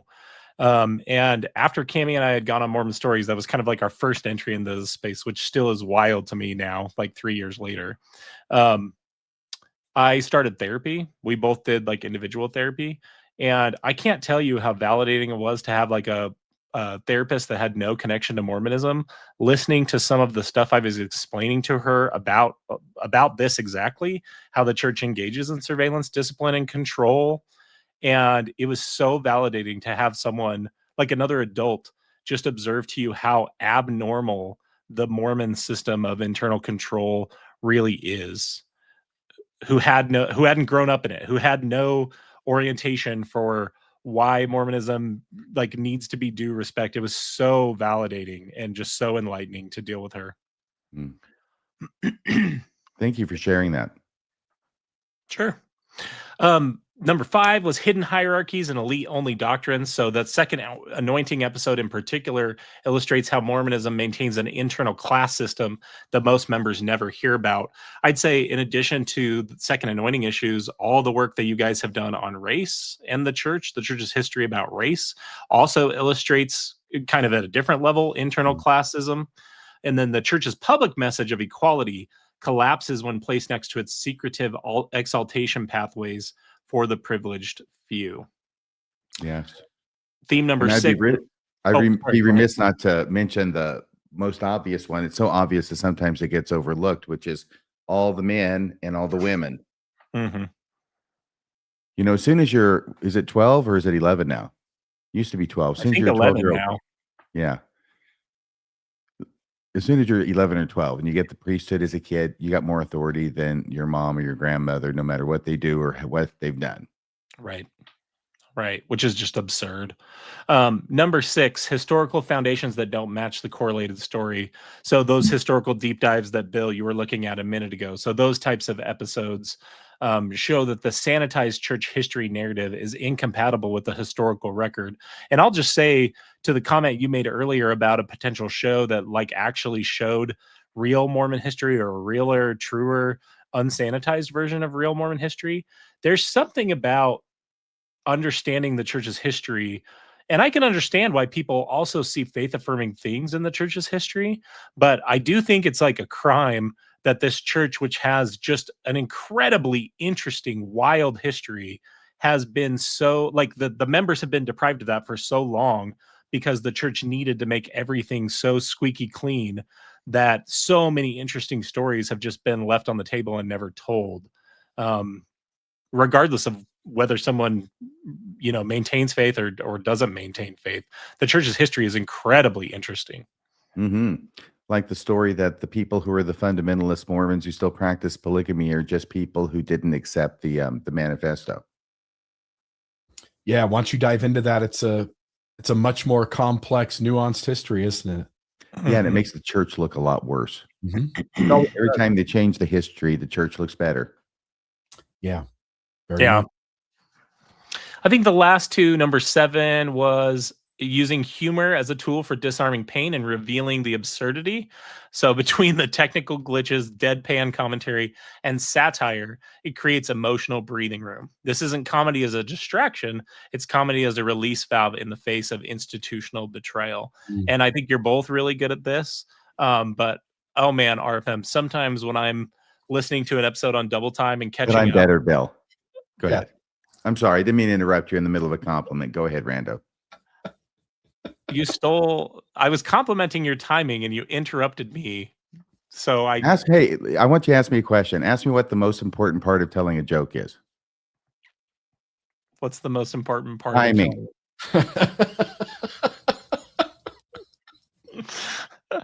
Oh, that's good. And then my last theme that I pulled out of analyzing these transcripts was the collapse of assumed authority. So the overarching meta theme is the steady unraveling of trust. And I know that both of you, and so many people in the audience that I've had one-on-one discussions with feel this exact same way, that they're just looking for validation when the pieces that they built their life on no longer fit together and they no longer make sense to them. One of the things I wish I could get believing apologists to understand is, in many ways, we're not talking to you. You already have an entire 2-hour block on Sunday where you get to engage in what you find value in. We're here for the people who, I don't know how many thousands of people you guys have affected, but I know I've spoken to some of those people at Thrive. I've spoken to them at Sunstone, and I'm surprised how much pain and how much betrayal trauma there is in this space from the way the church has lied to people and has asked people to make decisions, very important decisions they can never take back, time they can never get back, on very shoddy foundations. And while I think the church largely benefits from the fact that most people who are engaged in a system don't know that full history, there are people who absolutely do. And they absolutely know that they're lying every single day when they further this system. And while they may justify that by thinking it's still good for people, they know that those people are believing something is true in a way that those individuals who are leading them know that it's not. And that is hugely unethical, and I think is what this theme speaks to. And yeah, as the case continues to build, I mean, who would have expected that the church would have reached a stipulated settlement with the SEC over the way it handles its funds? If someone would have told me that 5 years ago, I never would have believed that. And yet, did it appreciably change the church's membership or change any internal policies? It didn't change a damn thing. I am firmly convinced that the Joseph Smith papers tomorrow could release a letter in Joseph Smith's handwriting, if you look closely, where Joseph Smith says, I made it all up. And it wouldn't change the membership of the church appreciably in any way, because people have made so many excuses and loopholes and workarounds and flimsy apologetics for this system. Amen. I almost want to get my white handkerchief out and wave it around. Only if RFM waves it out the wrong beat as you. Yeah, I'll be doing President Oaks. That's right. I'll be doing the offbeat. And then I think kind of my closing thought, and I'll let you guys go. Yeah, and I just want to say, as I turn this was my favorite part of what you put together. And thank you so much for doing this, Colby, and for being you. Dang it. Oh, you're welcome. I don't know how to be anyone else. I probably would if I could. What do these themes say about the listeners? So this was interesting. Regular Mormonism Live listeners are truth-driven, analytical people who value evidence over authority. They've experienced institutional gaslighting and are reclaiming their ability to think, question, and evaluate claims for themselves. They respond strongly to primary sources, insider accounts, and documented contradictions because these validate experience they were once told to dismiss. They appreciate fairness, clarity, and humor, not sensationalism, and use laughter as a pressure release while processing difficult truths. Above all, they seek a community where honesty is prized, their questions are welcomed, and reality isn't filtered through institutional spin.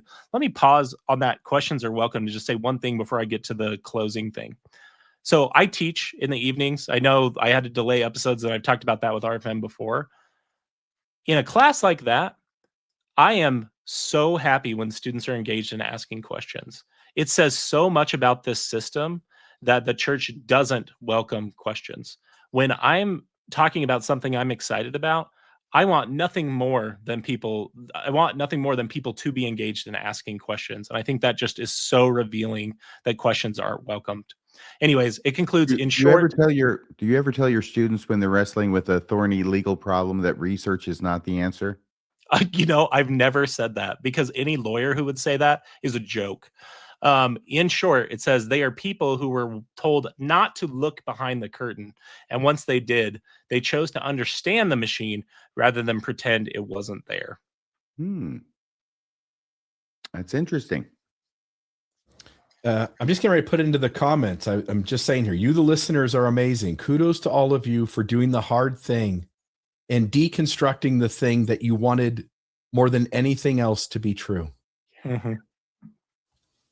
Yeah. Let me go. But before I do, I want to thank you guys for 5 years of Mormonism Live. Truly, I look forward to this time with both you and the audience every week. I'm usually listening while I'm driving home on Wednesdays and catching up. But I really can't thank you two enough for all the humor you bring to the space, the deep research you bring to the space, and just everything you do to help people find the answers and to build community. So thank you. And thank you for letting me be part of it. Awesome. Thank you. Thank you very much, Colby. You're more than just an ordinary rando to me. That's right. Okay. Take it easy, my friend. See ya. Bye-bye. Well, that was awfully nice, wasn't it? Yeah. And it was good to have him, to come on and sort of represent the audience and to point at the show. Again, he pointed at the show and noting what makes this show different than other programs that talk about Mormonism. But also that last part here up on the screen to talk about what an incredible audience it is that they sit through these 2-hour episodes when we live in a world that has such a short attention span, because these folks want the truth. They want to know how to connect the dots. They want to know what the original sources said, and is angry and betrayed as a lot of us, and maybe many of us, most of us are. As you said earlier, Mormonism has one of the most fascinating religious histories in 200 years that anything could be packed into that time. And I also love Mormonism. I think you do too. And I think our listeners, as much as they're angry at it and feel betrayed, they also find the history fascinating. And it's really I'm really grateful every day that I get up and talk about this cool religion that has in 200 years the craziest of stories and tales to tell. So yeah.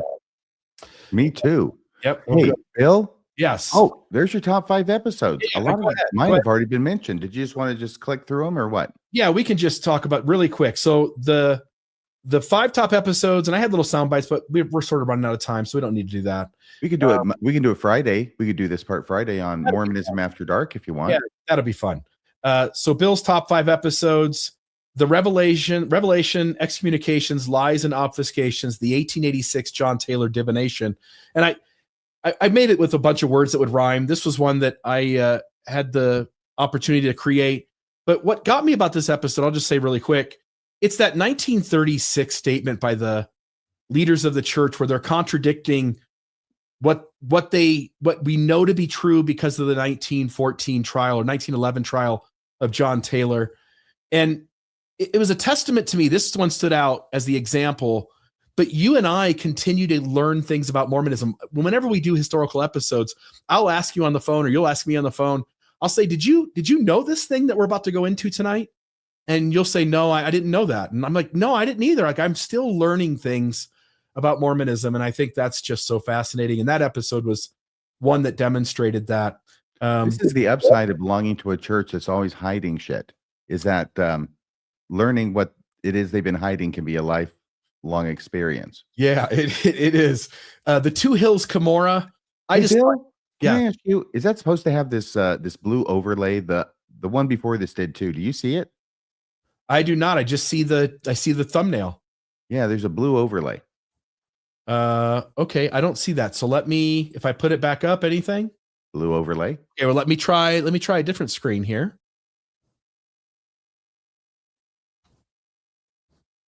How about this one? No blue overlay. Okay, so the Two Hills Cumorah theory, Two Hills Cumorah, and it said that way because one of the documents said Two Hills Cumorah. Copies of the Hill Cumorah. I thought you were hilarious in this episode and in the follow-up one, which was the Elder Watson letter. Really? I just thought this was one of those issues where you really knew all the things that had gone on behind the scenes with apologists, and I thought you were hilarious, and I thought the audience learned so much about how we got to a point where we argued that the hill was not the hill in Palmyra, New York, but instead was a hill that's in an unknown location in Central America. Anyway, that was one of my favorite episodes as well. This is in fulfillment of the Old Testament prophecy that when Jesus comes down to set foot on the Hill Cumorah, that it will split in two, and one part will be removed to New York, and the other part will be removed to southern Mexico. I'm surprised they haven't come up with that one yet. David Alexander, this was another one. If you remember the story, Rebecca reached out to us, and she had found a little thing or two, but she goes, "Hey guys, here's what I'm hearing. I'm hearing this. And this is all I could find on it." And again, kudos to you. You give me credit for this, but it really is my talent. You're much better at being witty and keeping the audience entertained as we have these conversations, live on the air or whatnot. You're really good at that. You're very aware of where a conversation is going as you're having it. And you're really a consummate professional at keeping the audience engaged and saying the witty thing. What my skill is give me 10 hours to go research something, and I will find everything there is to find on that. I'll find the documents. I'll find the sound bites. And this was one of them where Rebecca said that. And I said, "Oh, let me see what I can find." And in about 10 hours, I had found essentially, 80% of the stuff that was in this episode. About the Yellow Deli. About the Yellow Deli, about his role as an apologist with the 12 tribes. And so I'll just go to the next page here. The publication material that the 12 tribes put out, articles written by David Alexander, aka David DeRouche. The bottom left there is some discussion board where they were mentioning that David is their apologist for the 12 tribes. And in about, again, 10 hours, and it was like 2 days later we did the episode, or a day later we did the episode, and we essentially just in turnaround fashion exposed this son of a bitch for being an absolute fraud.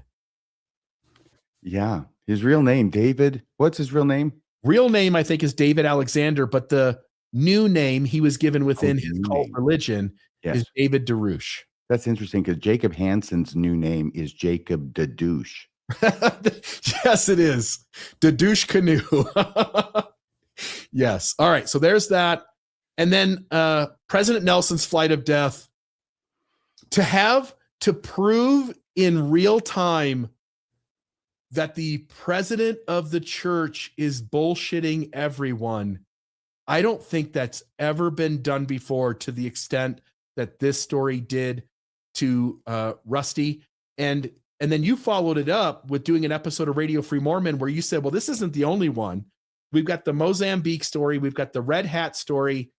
We've got the 2015 policy and then taken away story. And then there was one more. I can't remember what it was, but you ended up with, at the end, 5 stories in total, including this one, where you have the current president of the church who is just a pathological liar. Yes, the prolific liar always has the benefit of making it difficult for people to remember how many he's told. Yes. All right. I don't want to go into that, so I'll skip that. By the way, I have to say, and I always want to give this this credit, is that this research was largely done by people over on the Discuss Mormonism message board. It's now Discuss Mormonism. It was something else before. We don't need to say what it was because that'll just make it confusing. Discuss Mormonism. If you go over there, there's lots of smart people saying lots of smart things about Mormonism. Most of them not members anymore, but boy, do they know their stuff. And a lot of people did the research on this, and I announced it in the episode at the top and at places in between, I think, because I want to make sure that we gave credit to them for that. Yeah, if you want to participate in the most intelligent, articulate discussion board out there on Mormonism, go to a browser, a search engine, and type in Discuss Mormonism, create an account there, and participate in the celestial, not the celestial, not the telestial, but the terrestrial discussion room. That is where all the cool conversations are happening. And then, of course, I couldn't just walk away from 5 episodes. So I just want to note the Celestial Marriage episode, Think Celestial. And you do a much better job of procuring interviews with people, having conversations about people and their stories and their interactions with Mormonism. I really, and again, I know you're a historical nut too, and you know history as well, better than me, but my deepest interest to show the audience is always historical stuff.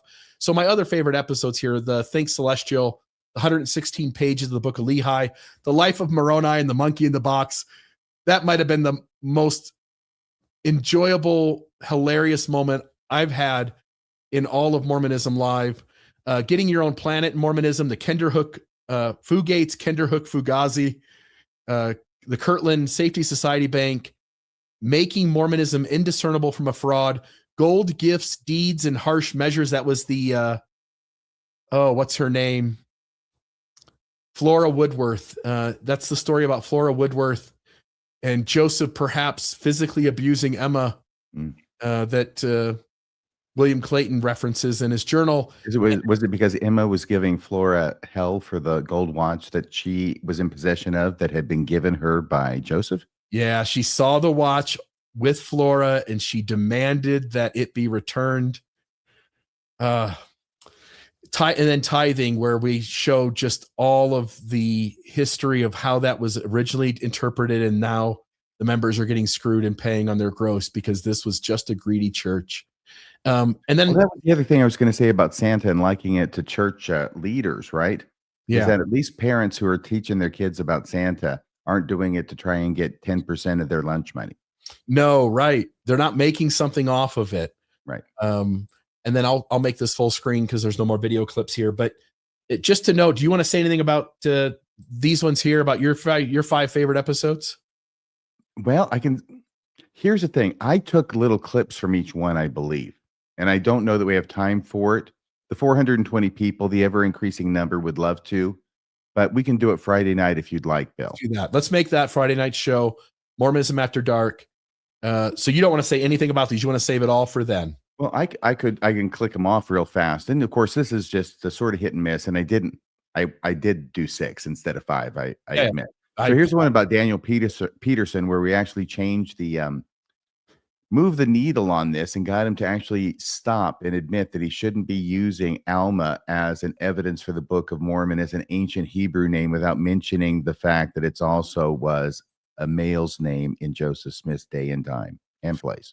Yeah, and this is an image I've had forever. I had this from back when, like 2012, somebody put an image of this on the internet, which is Dan sitting in front of his computer in sort of South Park animation fashion.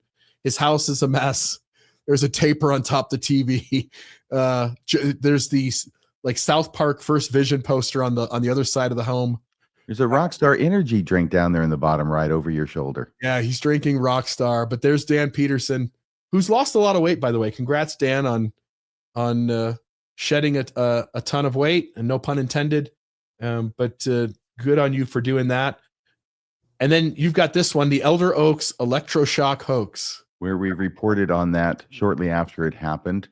Yeah, that was a couple years ago. It might have been, was it 2023? Can't remember exactly, but yeah, we reported on that and the fact that he refused to correct his lie, even when he was given the opportunity and presented with the evidence confirming that he had misspoken.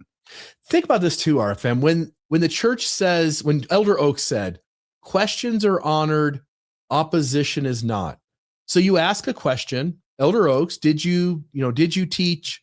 Were you the president of BYU when they did the electroshock therapy? And did it originate under your tenure? No, it didn't. Well, now anything you say next is now no longer questions. It's now opposition, because you're not letting his perspectives just stand. Yeah. You're countering it and you're pushing back. I think the first question was opposition, actually. Well, yeah. Yes, they would see it that way. But my point is that if they want to lie, you can't hold a liar accountable to their lies without opposing them. That is the beauty of it. Yeah. The tar and feathering of Joseph Smith, we talked about that a little bit earlier. I'm so sorry. I feel like I'm rushing toward an end, but I apologize if I'm rushing.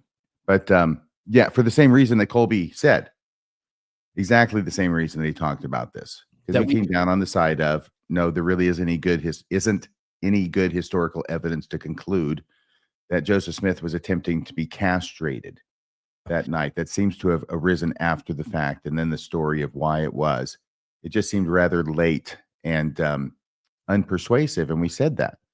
And I'm glad we did. It's an important episode, if only for the fact that it demonstrates we will follow the evidence where we feel it leads, that we don't have a particular axe to grind on any issue relating to Joseph Smith. And when it comes to the polygamy deniers, saying that Joseph Smith did not practice polygamy, I believe that he did practice polygamy, but it's not because I have an axe to grind. It's because that's what the historical record shows when viewed in total.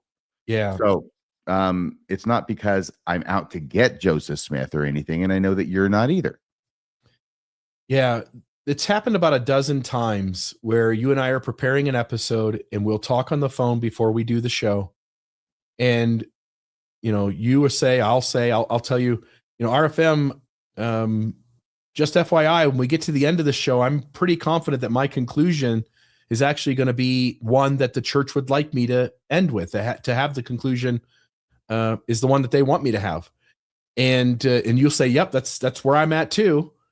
And never, ever is there any bit of us in those conversations going like, hey, how do we make this worse on the church? Mm-hmm. It's no, let's tell the data. Let's see where it goes. And in a particular issue, if it's in the church's favor, I've got no problem. You've got no problem acknowledging that this is not an issue to leave the church over. Absolutely. If Joseph Smith had not practiced polygamy, I would be broadcasting that. Yep. Oh, and we get to have so many great guests with so many great new discoveries, research, etc. And this is emblematic of that, with Randy Bell coming on the show and talking about Joseph Smith's secret education, the Dartmouth connection. Yep. We each have Dartmouth shirts as well, and we wore them for that show, I believe. Yes. Randy sent those shirts to us, kind of him. And it's Randy over the last few years has become a dear friend. And what a great thing to have him on and to promote the research that he's done. He's really done a ton of work to try to pin down and narrow down all the things that happened with the Smith family in relation to Dartmouth University. So yeah, that's a great one. Ooh, look at this one. See, already mentioned. Yeah. Colby's in my mind work similarly. Yours and mine too. Yeah, he's mentioned two of the things that I had already picked. I think he was looking through the slides. I think he did this on purpose. I'm looking for a naturalistic explanation for an otherwise supernatural occurrence. This is here's my first companion in Japan, right there. There's Elder McKay. This was when we had on the seminary teacher from Idaho, who told us all about his interaction with Kyle McKay and how it was that Kyle McKay ended up in his living room, and they had a discussion. And I don't know, some of it may or may not have been recorded. I can't remember that part, actually. What was the phrase he used? Something. Okay, I know exactly what you're going for, because that was the classic, and I did another one about it. Something reasons to doubt. Not overwhelming. Shoot. It means you cannot resist it. The power of Christ compels you. Compelling reasons to doubt. Yeah. There are compelling reasons to doubt. Yeah. I had to go through The Exorcist to get the correct answer on that. Yeah, that was good of you. By the way, kudos to you for how your brain works to go find that. That was really good. Compelling reasons to doubt, which is essentially saying the evidence is plenty sufficient to cause any reasonable person to have serious doubts about this religion. Yeah. You have to. Yeah. You're compelled. Yeah. What a cool thing. And that we can talk about this Friday night. That's the letter he sent me. Yeah. Oh, and then there was that whole thing that we did about the series on A Marvelous Work and a Blunder. I think we single-handedly put them out of business. Yeah, that was them pulling out old apologetic arguments that had been shown to be not true. It's just, what a crazy thing. Here it is. It was so nice and shiny, and the production values and all that. Yeah, this guy is a paid actor pretending to be sharing his testimony while he gets paid to put a film together, a documentary together. Well, just because you get paid doesn't mean you don't love baseball. That's true. All right. We'll get something else. And then we're back to, then I have a few more clips that I put together from the first episode and the last episode, or excuse me, the second episode. But we're going to do that on Friday night. In the meantime, on Mormonism After Dark, hope you'll join us 8:00 p.m. Mountain Time. We got somebody else, probably our last guest of the night, right, Bill? Final one, Daniel John Carey. How are you? Oh, wow. Hi. I'm Daniel John Carey. I'm sorry. I can't hear RFM. You can't hear RFM? No. You can't hear me? I want to hear his funny comments. You can't hear me? No, I can hear Bill. Okay, well, that's strange. That probably happened at the same time that suddenly that screen was showing up different. So I can hear you. I assume the audience can hear you. I assume the audience can hear RFM. Will you share what it is you want to say, and then we'll try to I'll try to play interpreter. Oh, I just wanted to say, congratulations on your 5-year anniversary.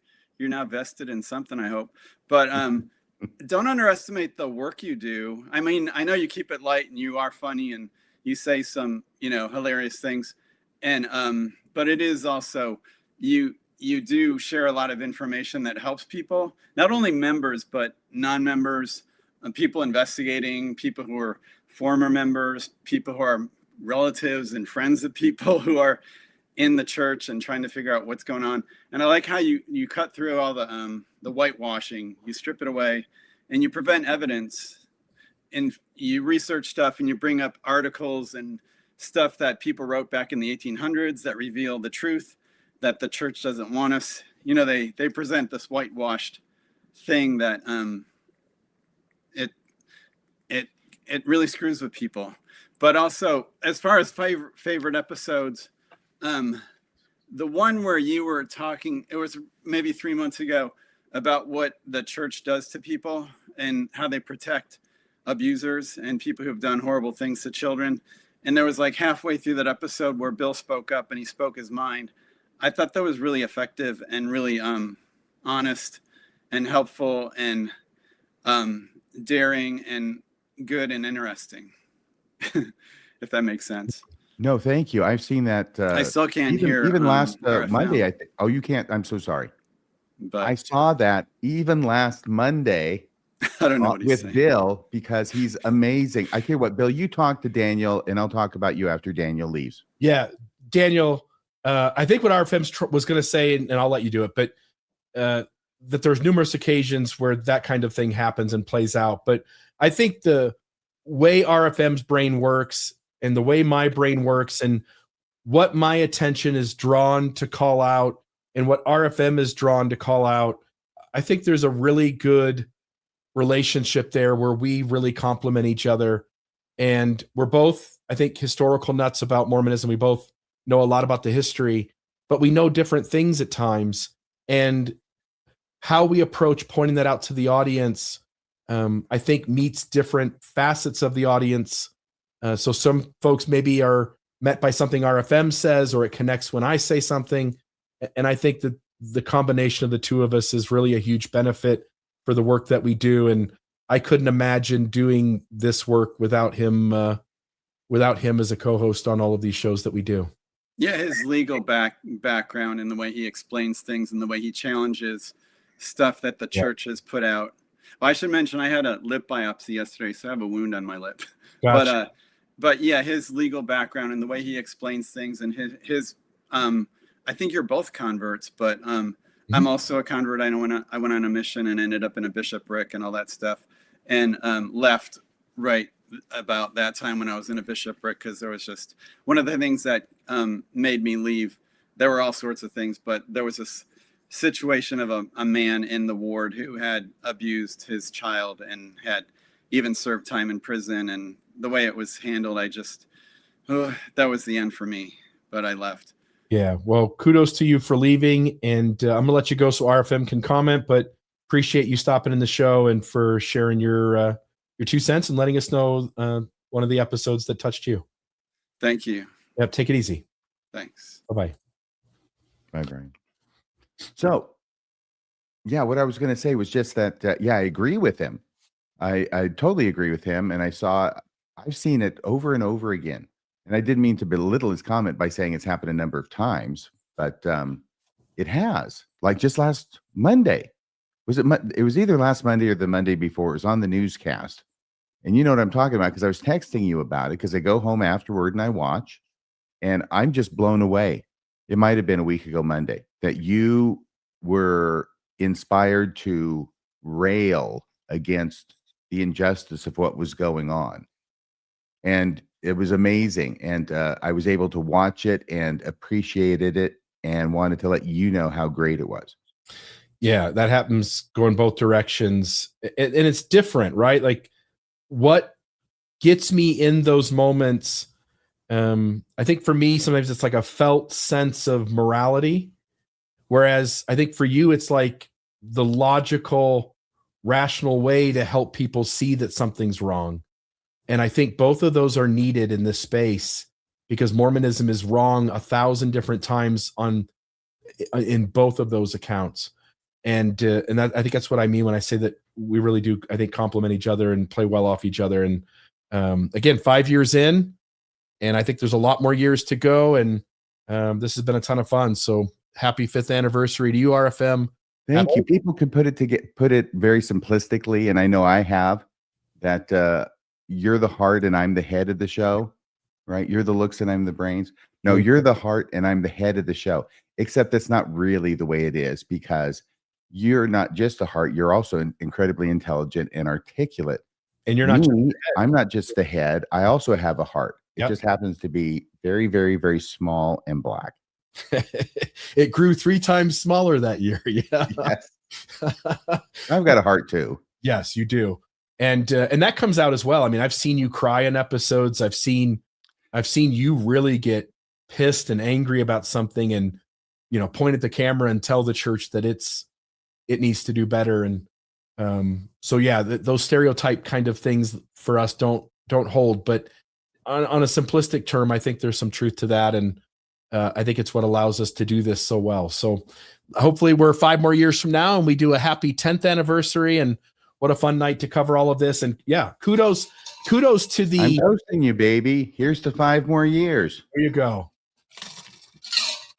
And kudos to the audience. You guys really are incredible. You support us in ways that allow us to do this work. And you tune in every week for the live chat. I always tell you, RFM, that they're here 10 minutes early, 15 minutes early, and they're all chatting with each other. They can't wait for the show to start, and their loyalty and the effort that they make to keep following our work and to be part of this. It really is a community, almost a family, essentially. One of the slides that we skipped over, but we'll go back to on Friday night, dealt with that. It was a listener. I can't remember who it was, and I apologize for that, who had just asked the question in the live chat of everybody, how many people here are just here for the live chat and they're going to watch this podcast later? Yeah. Yeah, that happens. So good. Kudos to all the fans and followers and listeners and friends and family out there. We couldn't do it without you guys, and we really appreciate all of you. It is a great ride. We couldn't do it without you, and glad to have you along for the ride. By the way, Bill, are there any announcements about the cruise? I'm to the point where we've gotten so many cabins sold. I think we probably ought to set it down for a little while. Okay. That's my 2 cents, rather than go on for months and months just talking about it. But we'll pick it back up. 75 plus cabins have sold. We just added Summer Rain to the cruise today, so we put her on the promotional flyer. This is just going to be a ton of fun. I'm really excited about it. And if you don't have your cabin with the deposit down yet, you're running out of time. But do that. So yeah, we went from 50 cabins to 75 because of demand. There is a question as to how many more that the agent can get, because there's a massive JW cruise that's going on the same boat at the same time. XJWs, huh? Oh yeah. No, these are the JWs. These aren't the XJWs. They're having a total convention on this Carnival cruise. Is that real? Are you being serious? No, not at all. Okay, because I thought, man, that'd be a lot of fun for us to bump into them. I couldn't wait. If you can imagine something that is almost as boring as General Conference, that would be a JW conference. Yeah. And hopefully they're in a baseball stadium. And hopefully nobody gets wounded, because there's no blood transfusions. That's right. That's right. So, boy, I could tell you a real sad story about that, and I will someday, that happened in court about that very issue. But no, tonight is a night for celebration. Tragedy tomorrow, comedy tonight. Thanks, everybody, for watching. We'll see you Friday, hopefully 8 o'clock p.m. Mountain Time, for another episode of Mormonism After Dark. And next Wednesday, do I have to say I'm going to say the Monday. And Monday, 6 o'clock p.m. for the Mormon Newscast. And then next Wednesday at This Is Us. Next Wednesday at 6 o'clock p.m. for Mormonism Live! ! Thanks again. We'll make it another 5 years. Good night, everybody, and thanks for joining us. Bye-bye. Bye-bye.